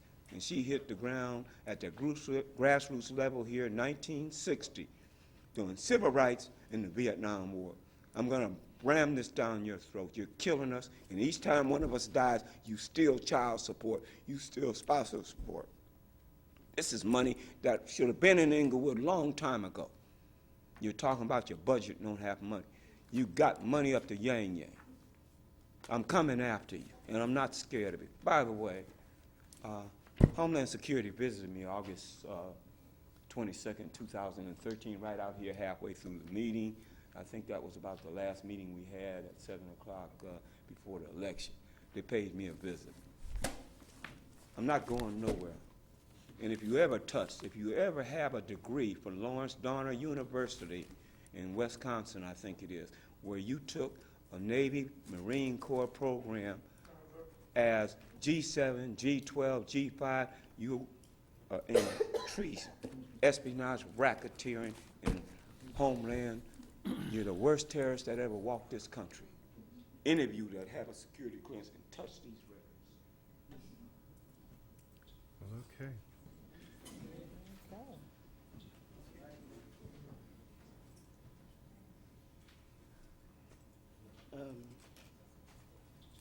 Somebody left. Thanks, you. Michael Benbow, First District again. A little late to this meeting tonight because I wanted to see the address of. Coming up behind you. Coming up behind you. Okay. Go ahead, Mr. Benbow. Wanted to see the address of the president, and most of you will look at it. I'm sure they'll broadcast it sometime this week. Very, very interesting comments made, and he's definitely making progress, even though it doesn't seem like he's making progress. He'll point these things out to you. And he covered all education thoroughly, did a real good job on taxes, jobs, of course, the wars and the infrastructure, and how the America's planning on rebuilding the infrastructure with jobs, of course, and that sort of thing. And he did a very good job, so just encourage you to watch that. One point that I wanted to bring out, Michael Falco's report was very, very interesting, and I think very relevant to the people in this city. One thing I think that they need to do when they broadcast this is to put the graph that he was making reference to on the desk, to broadcast that rather than showing him, because it's much more understandable from the viewers watching TV. It would have been the same way here, but I just assumed that they there was some problem with it. But I'm he's so just good looking. Huh? He's so good looking. Okay, go ahead. But the TV viewers, I'm sure, would understand it better and they would appreciate it. So I wanted to make that point that out also. The last thing, and I get to my pet peeve every time, the seniors and the youth in the city. And as we are passing laws and changing things to accommodate the progress that's going to be made in this city, such as the media signs and stuff like that, we are doing that to prepare our budgets for the future so that our youngsters can take advantage of that. And we also need to take care of the people that have brought us to this point, the seniors in this city. So also, I'm always asking this, give some emphasis and show the interest to the seniors and to the youth of this city. We need a citywide, not just in sections of the town, recreational facility for the youth in the city, so everybody can come to the facility and not just people in certain communities. Or, we need that. The other thing is, of course, the senior housing.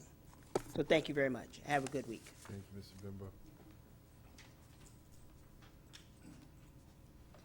Good evening, Mayor and Council. Once again, I'm Stuart Bailey. I live in the 3rd District. I have 2 points real fast, and then I'll give my still statement. I need an update on how many houses have we sound insulated since we were going to do, in 12 months, 1,000 homes. And I also need to know 688. how many? 688 so Excellent, far. excellent. Thank you, From, sir. From March 16th to present. Excellent, excellent. Okay, and then I'm just going to go with the other one. Oh, the senior facility that we are supposed to be building for the seniors. Is there an update on when they're going to start construction for the one over here off of Queen Street, that site? No, there is not, because we are waiting to resolve our issues with the Department of Finance and reconciling the Rwanda redevelopment before our bond proceeds can be used. So we don't have a time as yet. Thank you, Mr. Mayor. Mr. Butts, you are very clear, and thank you very much for answering my questions very straight up, and thank you for your respectful answer. Now, the Kingdom Day thing at the Crozier, beautiful. I thought it was outstanding. Y'all did a great job. I'd like to commend the committee, as well as our Parks and Recreation manager or supervisor. She did an excellent job. Everybody, kudos to the whole thing. I went to it, was beautiful. Very well attended. The weather was beautiful. Everything went great. Now, here's what I have to say about the forum. The forum, I went to the first event that first night. I walked around the parking lot twice. We do have a problem with the VIP parking. They come to me and they think that I have something to do with the parking. I don't. I try to tell them who to talk to. Maybe y'all can get that together with Madison Square Garden or whatever. Here's another thing. That was a beautiful thing with the Eagles that night. It was a good turnout. But the Martin Luther King Day, Justin Timberlake, that was excellent. I mean, everybody came out to the woodwork for that one. Young, middle-aged, I mean, it was just, JT, I think that was past capacity. I think that had about 17,000 people in one night come out. I mean, that parking lot was ridiculous. And if it's a big event, I will definitely be walking around the forum, because I only live right down the street. And I'd like to see Manchester, the traffic, we have to deal with it better. From La Cienega and Manchester, all the way to Prairie and Manchester, the supervisor always tells them to keep those lights green. I have no problem with that. But once you get to Prairie, you have to change that light, because traffic has to go both ways. Now, we have traffic going down Manchester flowing to a certain point till it gets to Prairie, and then it backs up. So we have to talk to traffic management and see if we can get some signs that say no left turns when these big events come, okay? And because I had people yelling at the traffic people talking about, well, why don't y'all change the lights? Why don't y'all change the lights? Well, sir, they have specific orders to keep these lights green so you can't turn left. I mean, what was the traffic people supposed to do? They got to listen to the supervisors. Stuart. We have to help them out as soldiers on the line to get them some signs so that the public will know. Stuart. I understand. I understand. But thank you, and have a great week. Thank you.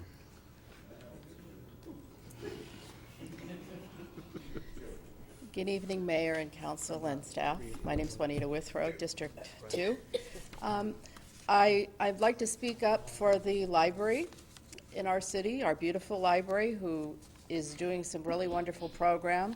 And after the commissioner spoke to you tonight to see if you could try to save those jobs, I'm a friend of the library, and I was over at the event, and I spent most of the day there, and I also work for the County of Los Angeles Public Library, and when I was in the library, I saw that there's a lot of things our library could really use some help with.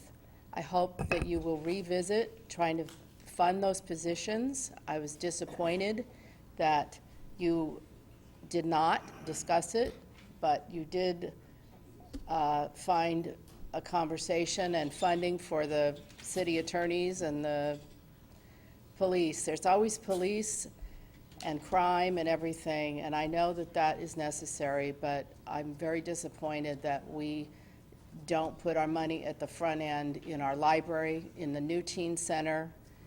We need more services at that library. Now that we have a teen center, there's more services that the librarians could do in programming, but how can they do that when they're understaffed? How can they serve our youth in this city that I know you personally care very much about? We need some more staff at that library. I hope that you can find it some way, somehow, and revisit, and don't forget about them. Thank you for your time. Thank you, Ms. Withrow.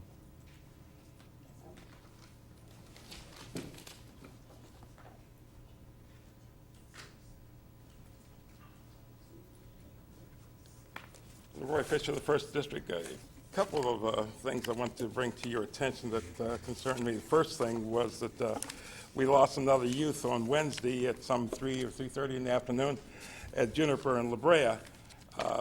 That area there always was a little marijuana shop in that complex there. I hope that stuff is gone and taken care of. But, you know, we, again, talk about our youth and giving them things, you know. It was talked about by Mr. Bimbo that we needed places for our youth to go. You know, I've talked about a YMCA. People were here this evening thanking you for giving young people the opportunity to have child care. I will say to you that the YMCA offered child care center. They offered youth involvement. They offered senior involvement. I would hope that at some time there would be some consideration again for a YMCA in the city. With regard to the First District, I got some problems. You know, I see that the old Safeway building, all around it, they're repairing the sidewalks, taking trees down, et cetera. You know, there are a lot of areas in that First District that could use attention more than around that Safeway building. I don't know what they're doing or why they're doing, and nobody seems to know what might happen over there. But, you know, since they're paying all the attention to that, I say that that's nil and void because of all of the work that needs to be done in other areas of the city that really, really need attention for the individuals who live in that district. With regard to the forum, Madison Square Gardens, you know, it's great, you know, that these people are here, and it's projected even by the Wall Street Journal that we might make as much as $700,000 a year. They make $700,000 more probably one night over there. They have the concessions where they serve T-shirts for $25, programs for $20. You know, they have all the food service and everything else there, and you know, we are glad that they're here, but we are inconvenienced, and it seems to me that we should be getting more than, you know, the little bit that we're getting out of that city or out of that establishment over there. So, you know, I look for you them to begin to do more and see that we get more in the city for the inconvenience that we, the residents of the city, have to go through. They were talking about CA. I'm sorry, it's always in my heart. But they were talking about the libraries this afternoon. You know, that library at 84th Street there, it's closed, you know. So that library needs to be open. You know, it needs to serve that community. They talked about, you know, you them, I talked about you them, and all the money that you get, you know. I disagree with our treasurer with regard to seniors, you know. We have... Mr. Fisher. Well, I understand that Mr. Fisher asked us to sit down, but there's a lot of things that are going... No, I gave you more time, Mr. Fisher. Well, thank you. No, it's done, Again... but it's done now. It's done. It's done now. Thank you, but I think that we've served, as seniors, we deserve what Mr. we worked Fisher. very hard for, and I truly disagree with that. Thank you. Gil Matthew, District 4, Mayor and City Council. When I speak in terms of finances, in the successor agency and so forth, we must recognize that it's two separate agencies. And when the council is representing the successor agency, that is in fact a state agency. So let's make that clear about the $1.2 billion. That's a state agency. And what, Mr. Mayor and council, what we need is a meeting of the successor agency to explain what it is. Now, you mentioned the DDR. What is the latest report on the DDR? And why I'm saying it's associated with the general fund is because if you have a clawback which is not approved, then it's come to the general fund. That's the only thing that I'm concerned about. As far as the 18 million, I don't care who pays it, as long as it's not the city of Inglewood. That's my concern, and that's the only concern. So let's not get things mixed up about, well, he's naysaying and all the rest of this. That's not the issue. See, the issue is to have Inglewood secure.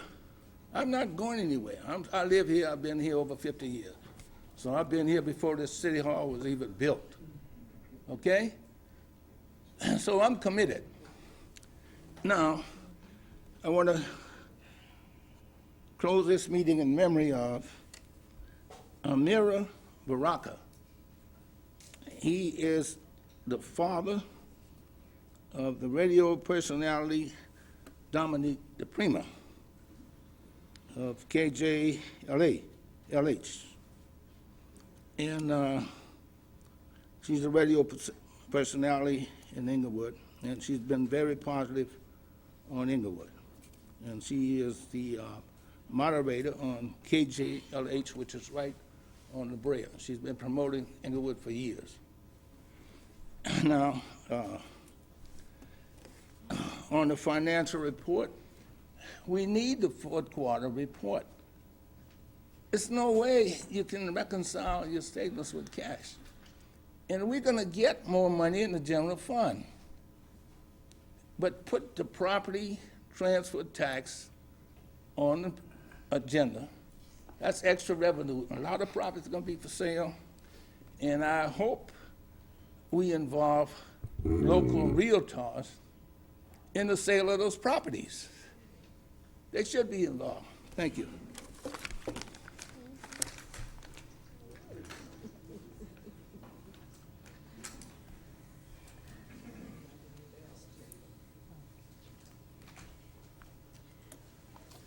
Good afternoon. My name is Lynette Lewis, District 4. You know, I just kind of stand here because I'm listening to all of the good stuff that are going on here in Inglewood. But I do want to know, you always talk about the general plan. There is never, when I go to other city councils and what have you, they have general plans, they have renderings of what they're proposing to do, and it's on some kind of easel outside, so when you walk in, you can see what the general plan are. If you got housing, where it is within the city, they have a real plan or what have you. So what I would like to see us have a general plan, and one that is with renderings and not just one talked about. We get up and we hear people talk about this, and about 6 months later, the general plans is something different than what you talked about the last time. We put in housing, we take out housing. We put in this, we've taken out. So if we could just get some kind of general plan with some renderings so people can see some pictures and what have you as to what this city look like. And I'm so glad that the forum is doing so well over there. You know, the Lakers, when they were here, they did very well too. But the finance that we got from the Lakers was very, very minimal in what have it was when we got it. And if you looked at some of the old budgets that we got from the Lakers that we we got from them. They gave us like $50,000 a year. And so that was, but they was doing great, and we was all hopped up about the Lakers. And they were here. They was whatever. We had traffic that was up our Yang Yang and whatever. We could not move, but we did have good traffic officers that was here, that they know how to move that traffic. Our people that have been handling this for years and what have, they know how to move that traffic so it is not backed up. So I'm just saying that I'm excited about something that is going to change Inglewood to what it's supposed to be, or what y'all think it's going to be. But I'm not just get that excited about a business that is here to make money. They wouldn't be here if they weren't going to make some money.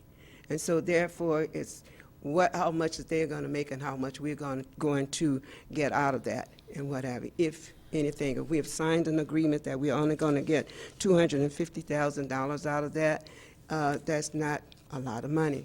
So I would just hope that we would get some kind of plan, some kind of thing so we can know what is going on. What does the city supposed to look like?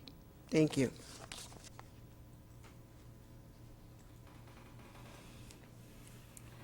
Good evening. My name is Diane Sembrano, and I'm going to address the concept that every time some of us get up to speak, it's followed up by someone trying to shift what we actually did say and suggest and imply something we did not say.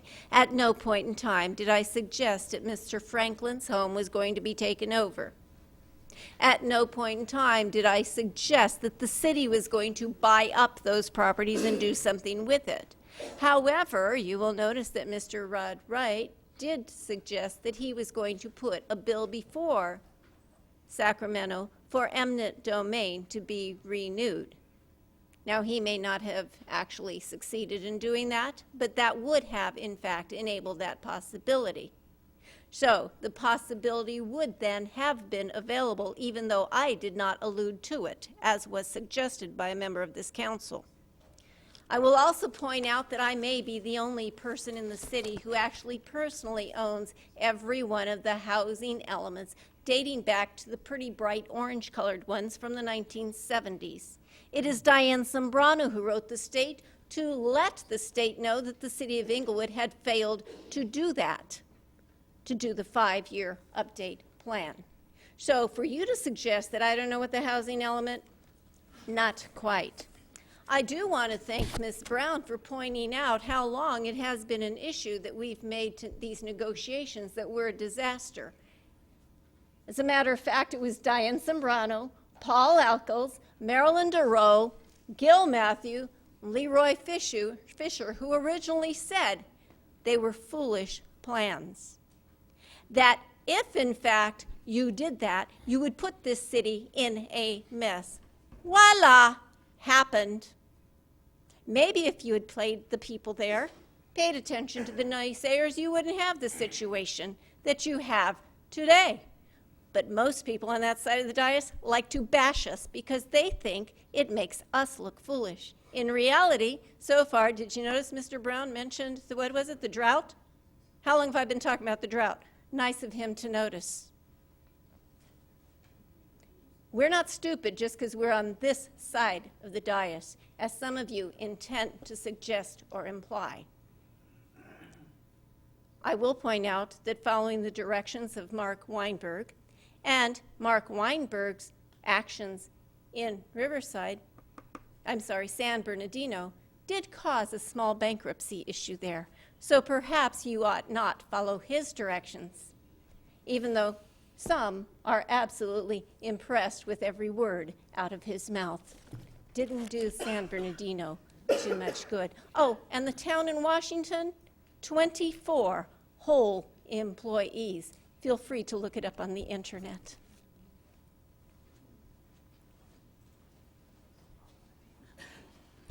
Good evening. I want to comment on something one of our citizens spoke on, and that was regarding the library that's in District 1. 2 of your 5 commissioners reside, I being one, in District 1. The reason why that library is closed because there wasn't that much activity there. Also, we're looking at an issue where we're downsizing our workforce. Who are we going to have to staff that? One of the problems is that that property was sold to the city of Inglewood for $1, and the requirement was that it remain a library. So we're trying to kind of work with that, but I didn't want you to kind of think or give the impression that the council, the library staff, the director, or myself are asleep at the wheel. That's something that we intend to try to look at, but we're looking at direction from you also as to what to do with that. So I just wanted to clear that up. Thank you. Thank you. I'm back, F. Austin. I want to mention something that Wanda was talking about that's a known fact, that health care, that lifetime health care, which I think was ridiculous and still is. Also, I wanted to ask you all, Mayor, is it possible you all could do a resolution and adopt Obamacare or something like that? Well, actually, it's the law of the land, so Oh. we don't have any choice. So the people that retire, will they be able to get Obamacare? Of course. So it's no big deal for fighting it then. Like one that's saying, kicking the can, it must stop, because it's been on this agenda for a year. Also, I want to say about the forum, I did go and I saw the, what was the name of it? The Eagles. The Eagles guys. I didn't want to go, but I went on and went. And I tell you guys, those guys were bad. And the forum, I mean, you can't even find a bad seat in the forum. It's nice. It's really nice. And the speakers, the acoustic, everything is just nice. I can't wait till, what's his name? Prince come back and, what's that other group? Frankie Beverly. They would blow that up. Anyway, also I want to congratulate the council and the mayor on the layoff from 56 to 7. That's good. Artie Fields, boyfriend, that's good. Jamaican Mike, that's good, Mayor. That's really good. I know everyone is worried about their jobs, but hey, you all did a good job on that. Also, I wanted to, someone mentioned about the thing going on around the forum. Now, if we had something to offer, when those people come here, you could bet we would make the money. We need restaurants, just like they said. We need something around that forum, not just the Sizzler. We need a lot of things there around the forum. And the Hollywood Park really should be today. We need all of that money to save us. And Mayor, you did save us from bankruptcy. I really thought we was going down. I really did. I had predicted we was going down, but I was wrong on that too. And I want to ask all of you all forgiveness, because I really acted AZZ. I did. I really did. And I want to say, hey, 14 brought a good in me. And I hope the Lord really penetrates some here. Instead of finding negativity, we should find positive stuff.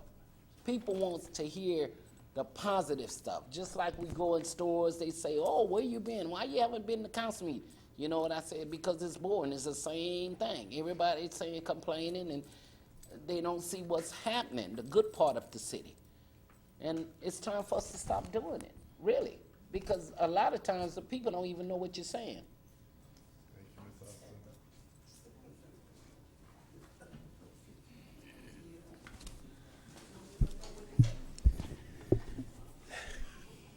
My name is Willie A.G. I want to talk about the good things. I want to tell you why I'm proud of this city. I'm proud of this city because it's a diverse city. It ain't no black city, it ain't no white city, it ain't no brown city, it ain't no Asian city. This is American city. If you don't believe it, go to Chili's, Red Lobster, any restaurant in the city of Inglewood. They are packed, all races. And this is what makes me proud. When I walk into Chili's and see that diverse crowd in there, you know, people coming from Riverside, San Bernardino, they go in and eat, have a drink before they go to the forum, I feel good. This is what I've been dreaming for the last 18 years. And you know, I don't believe in pictures. I believe in reality. And I want to tell y'all, this is reality here in this city now. You see the people smiling, happy, everybody just getting along. This is what America's supposed to be like. You know, I just don't understand why people can just come up here year after year and denigrate this city and the people that's running this city. Never accomplish anything. They run for office, they get 10 votes, and that's all. You know? I mean, even a blind person ought to see what's happening to them, you know. It's not doing them any good to get up here and just irritate people year in and year out, not knowing what they're talking about. You know, this city's gonna move because we got the right leadership to move it. Ain't that right, Ms. Horton? Thank you very much. Close public comment. Council comment, Councilman Dodson. Thank you, Mr. Mayor. I want to use a little bit of my time to thank our city treasurer. Wanda Brown, my hat's off to you. You explained where a second grader could understand what we have to do, and I appreciate that. Thank you very much. Now, I want to invite all of you in the audience and out in the city to visit our library. They have an active, interactive museum there. It's only stop on the West Coast is right here in your library. Now that says something about your library. This is the only stop it will make on the West Coast. Please go by, visit it. You'll enjoy it. Next, I want to thank Congressman Maxine Waters for inviting me to her rally for the long-term federal employment. If you have any way of contacting our representative, which you do, get on the computer, write letters to Washington, to your representative in Washington, and let's see if we can get this passed. We have a lot of people in this United States of America, working people who want to work and will work, but there's no jobs. So let's help them out while they're in transition. Because if they get the unemployment, some of those people will go to training and be able to work in some of the jobs that are available. The other thing is, I want to invite all of you, in the first district that is, to come to my shredding event. Mark your calendars for February 22nd, 9 p.m. to 1 p.m. at the ICOP Center. 9 a.m., I'm sorry, to 1 p.m. Thank you, City Attorney. This is a long event, boy. So if you have things that need shredding, this is your time to get it done.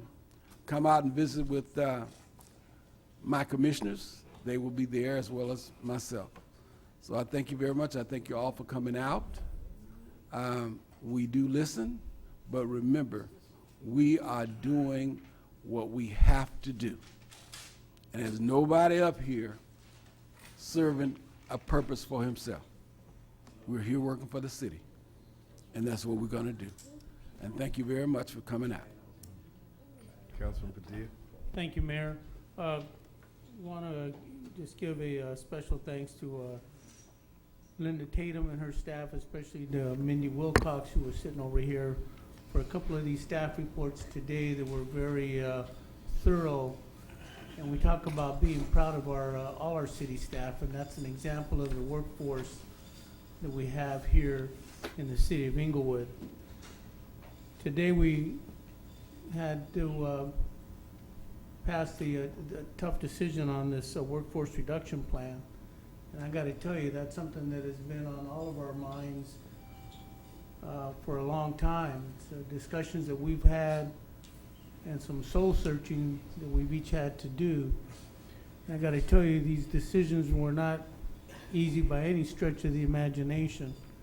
But they're decisions, as so eloquently stated by our city treasurer, that had to be done. That being said, I also want to thank the city manager, Artie Fields, our assistant city managers, Michael Falco and David Esparza, for their work in helping us through this tough process. Again, this is something that's only done by a team effort and done looking out for the future of our community, making sure that we have a strategy, making sure that our budget is something that is sustainable. So again, my hat's off to all folks, all city staff that helped us as we move forward with this work reduction plan. I also want to remind folks that on Saturday, February the 15th, I'm going to be having a kind of a meet with people from our community, from the district, to come out and meet with me at our ICOP Center. That's on Saturday from 9 to noon. If you're interested in, we're going to sit down and do 10, 15-minute one-on-ones. Please call Ramon Quinones, my assistant, at area code 310-412-8601. That'll be an opportunity to sit down and talk about your concerns and any ideas you have about what's happening, not only in District 2, but throughout the city of Inglewood. That being said, again, thank you very much for giving up your night to be here with us, because you care about what's happening in our community, and it's evident by the comments that are made tonight and by everybody's support. So thank you and have a good night. Thank you, Mayor. Thank you. Councilman Morales? Thank you. First, let me start by thanking the folks that put together the library presentation on Saturday, as well as, like Councilman Dotson said, it's an excellent piece that everybody should take a look at, just to see what the resources that we have here in the city of Inglewood. It's amazing. I've always been a fan of the library, but they continue to bring resources to our community regardless of what they're losing out in terms of personnel and budget. The MLK event, thank you Sabrina and her staff, who always do a great job with such limited resources, and they did a good job of bringing in sponsorship this year. That's amazing. Now, the big thing that we did today was the workforce reduction plan. And even though it seemed as though we just kind of put it through, someone mentioned we didn't do a lot of discussion, the truth is we've been working on this for about a year. When the mayor came in, that's right, we were at $18 million deficit. Now I think we're at $4 million deficit, $7.1 million deficit. Those are steps that needed to be taken. Now, originally the workforce reduction plan had 57 employees on it. Because of some retirements and the great work of our staff and negotiators, we're down to 18. We hate to see anyone go. But the truth of the matter is, cities around us are making deeper cuts. They're not making the tough decisions. If they're not making them, they're going to be making even harder decisions in the future. Ms. Brown did a great job of kind of really painting a picture of what's going on in the economy around cities for our size. So that was great.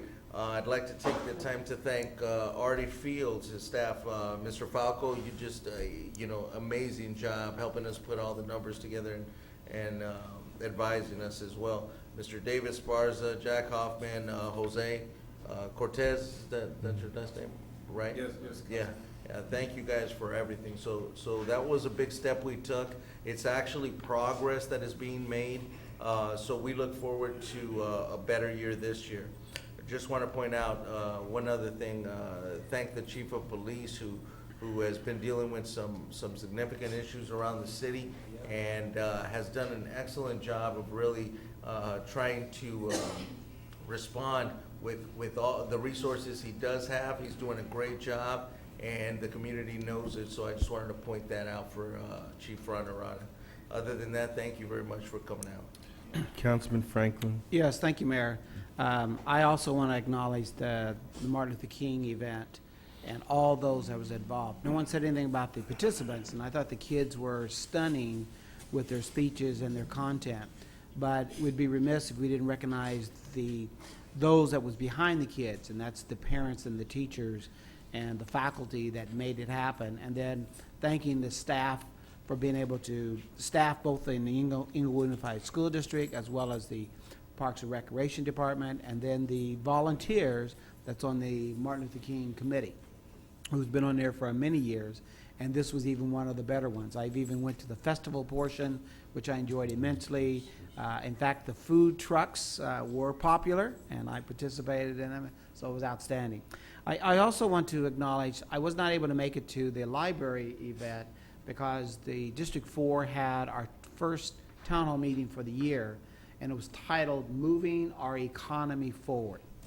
And I have to tell you, it was well attended. I want to give a personal shout out to Inglewood Today, Mr. Willie Brown, for your publication of notifying, as well as the email blasts and other letters that we sent out. It was well attended from all broad base throughout the city. People wanted information and they wanted facts.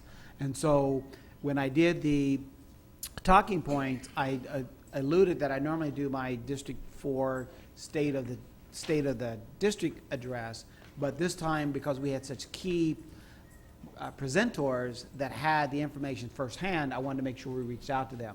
So one of our presenters was none other than our chief, Mark Fontarrata, who addressed particularly the recent violent issues that we had in District 4, particularly on Crenshaw Boulevard, if you know the hostage situation that occurred at 108. So that was the issue, as well as some homicides that occurred in District 4.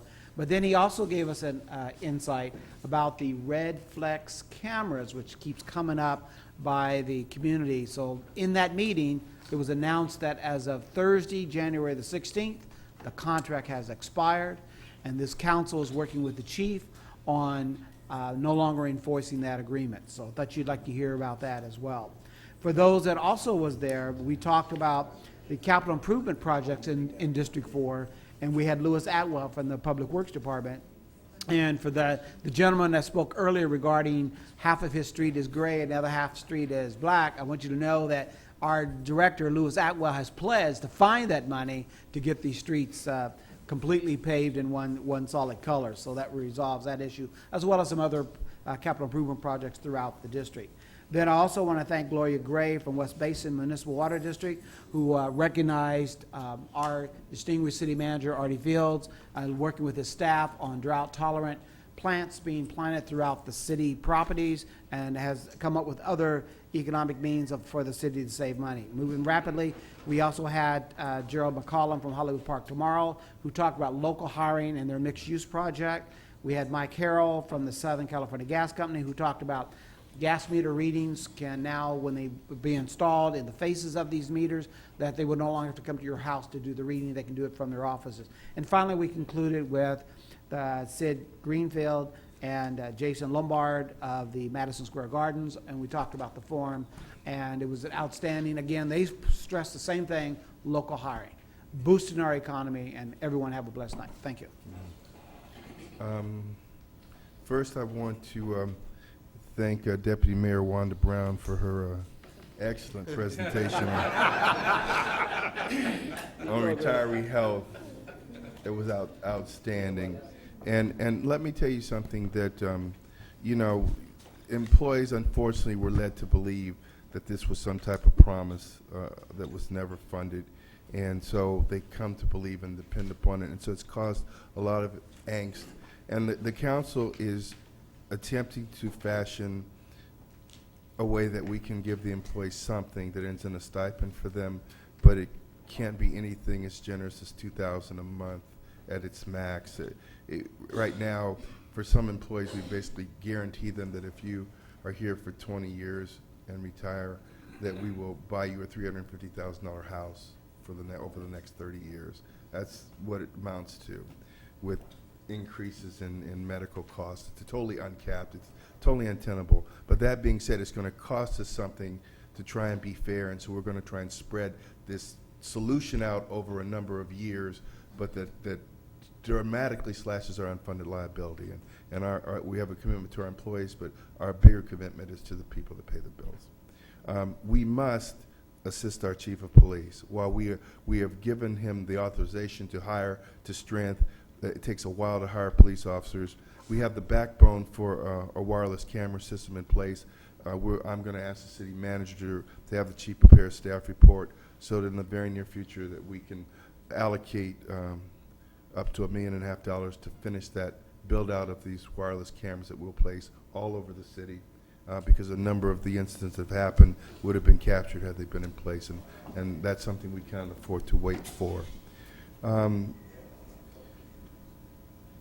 The forum has really been something great for us, but I want everyone to understand that the reestablishment of the forum was not the be-all, end-all. It was meant to be the anchor that would lead to surrounding entertainment, dining, so that we could complete our package as a destination city. But once you become a destination city, then you draw the office parks, high-tech businesses with careers and jobs that our people that go away from school have something to come back home to.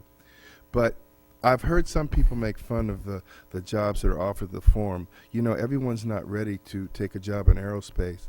And I've been to the forum several times, and to see all these young black and brown people that are being trained in good customer service skills, so proud, ambassadors for the city, it really chokes me up.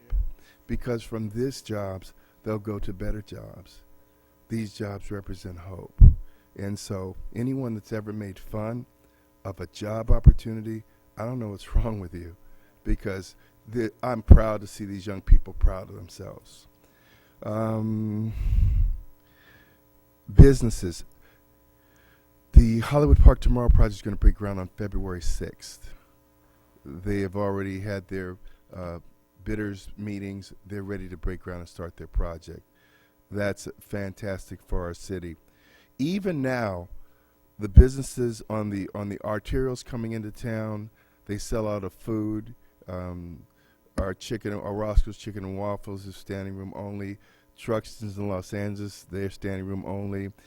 All the little places on Arbor Vitae, they run out of beer before. Am I lying? They run out of beer. Everybody that has some food or drink, so we're already benefiting from our local businesses and our taxes, and that's a good thing. For those that would say instinctively, well, they're going to make money, we're not making enough, they invested over $100 million in this city.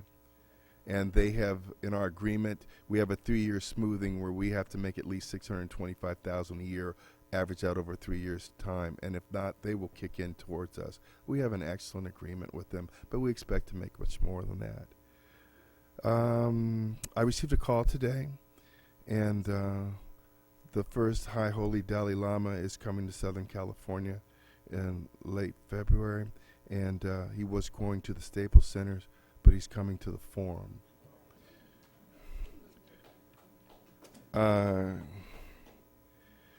We are so far from where we want to be. We're still in a transition. We are really doing the hard things to balance our budget, maintain the right level of staff, and treat them fairly. But we're making that transition right now. So I just, again, I really, I try to explain it, but Treasurer Brown, Deputy Mayor Brown, you just did such a great job, and I thank you for that. And as it relates to traffic control, I want to compliment the chief and the department and the SEOs. We have averaged less than 10 minutes for cars to get from the 405 freeway to the forum. We even have people out with manual controls at the traffic signals to make sure that we have greens coming in for inbound. So, Mr. Stewart, we do hang up Prairie for a while, but it's for a good cause, trust me. And I'm glad to know that you're patrolling the lots.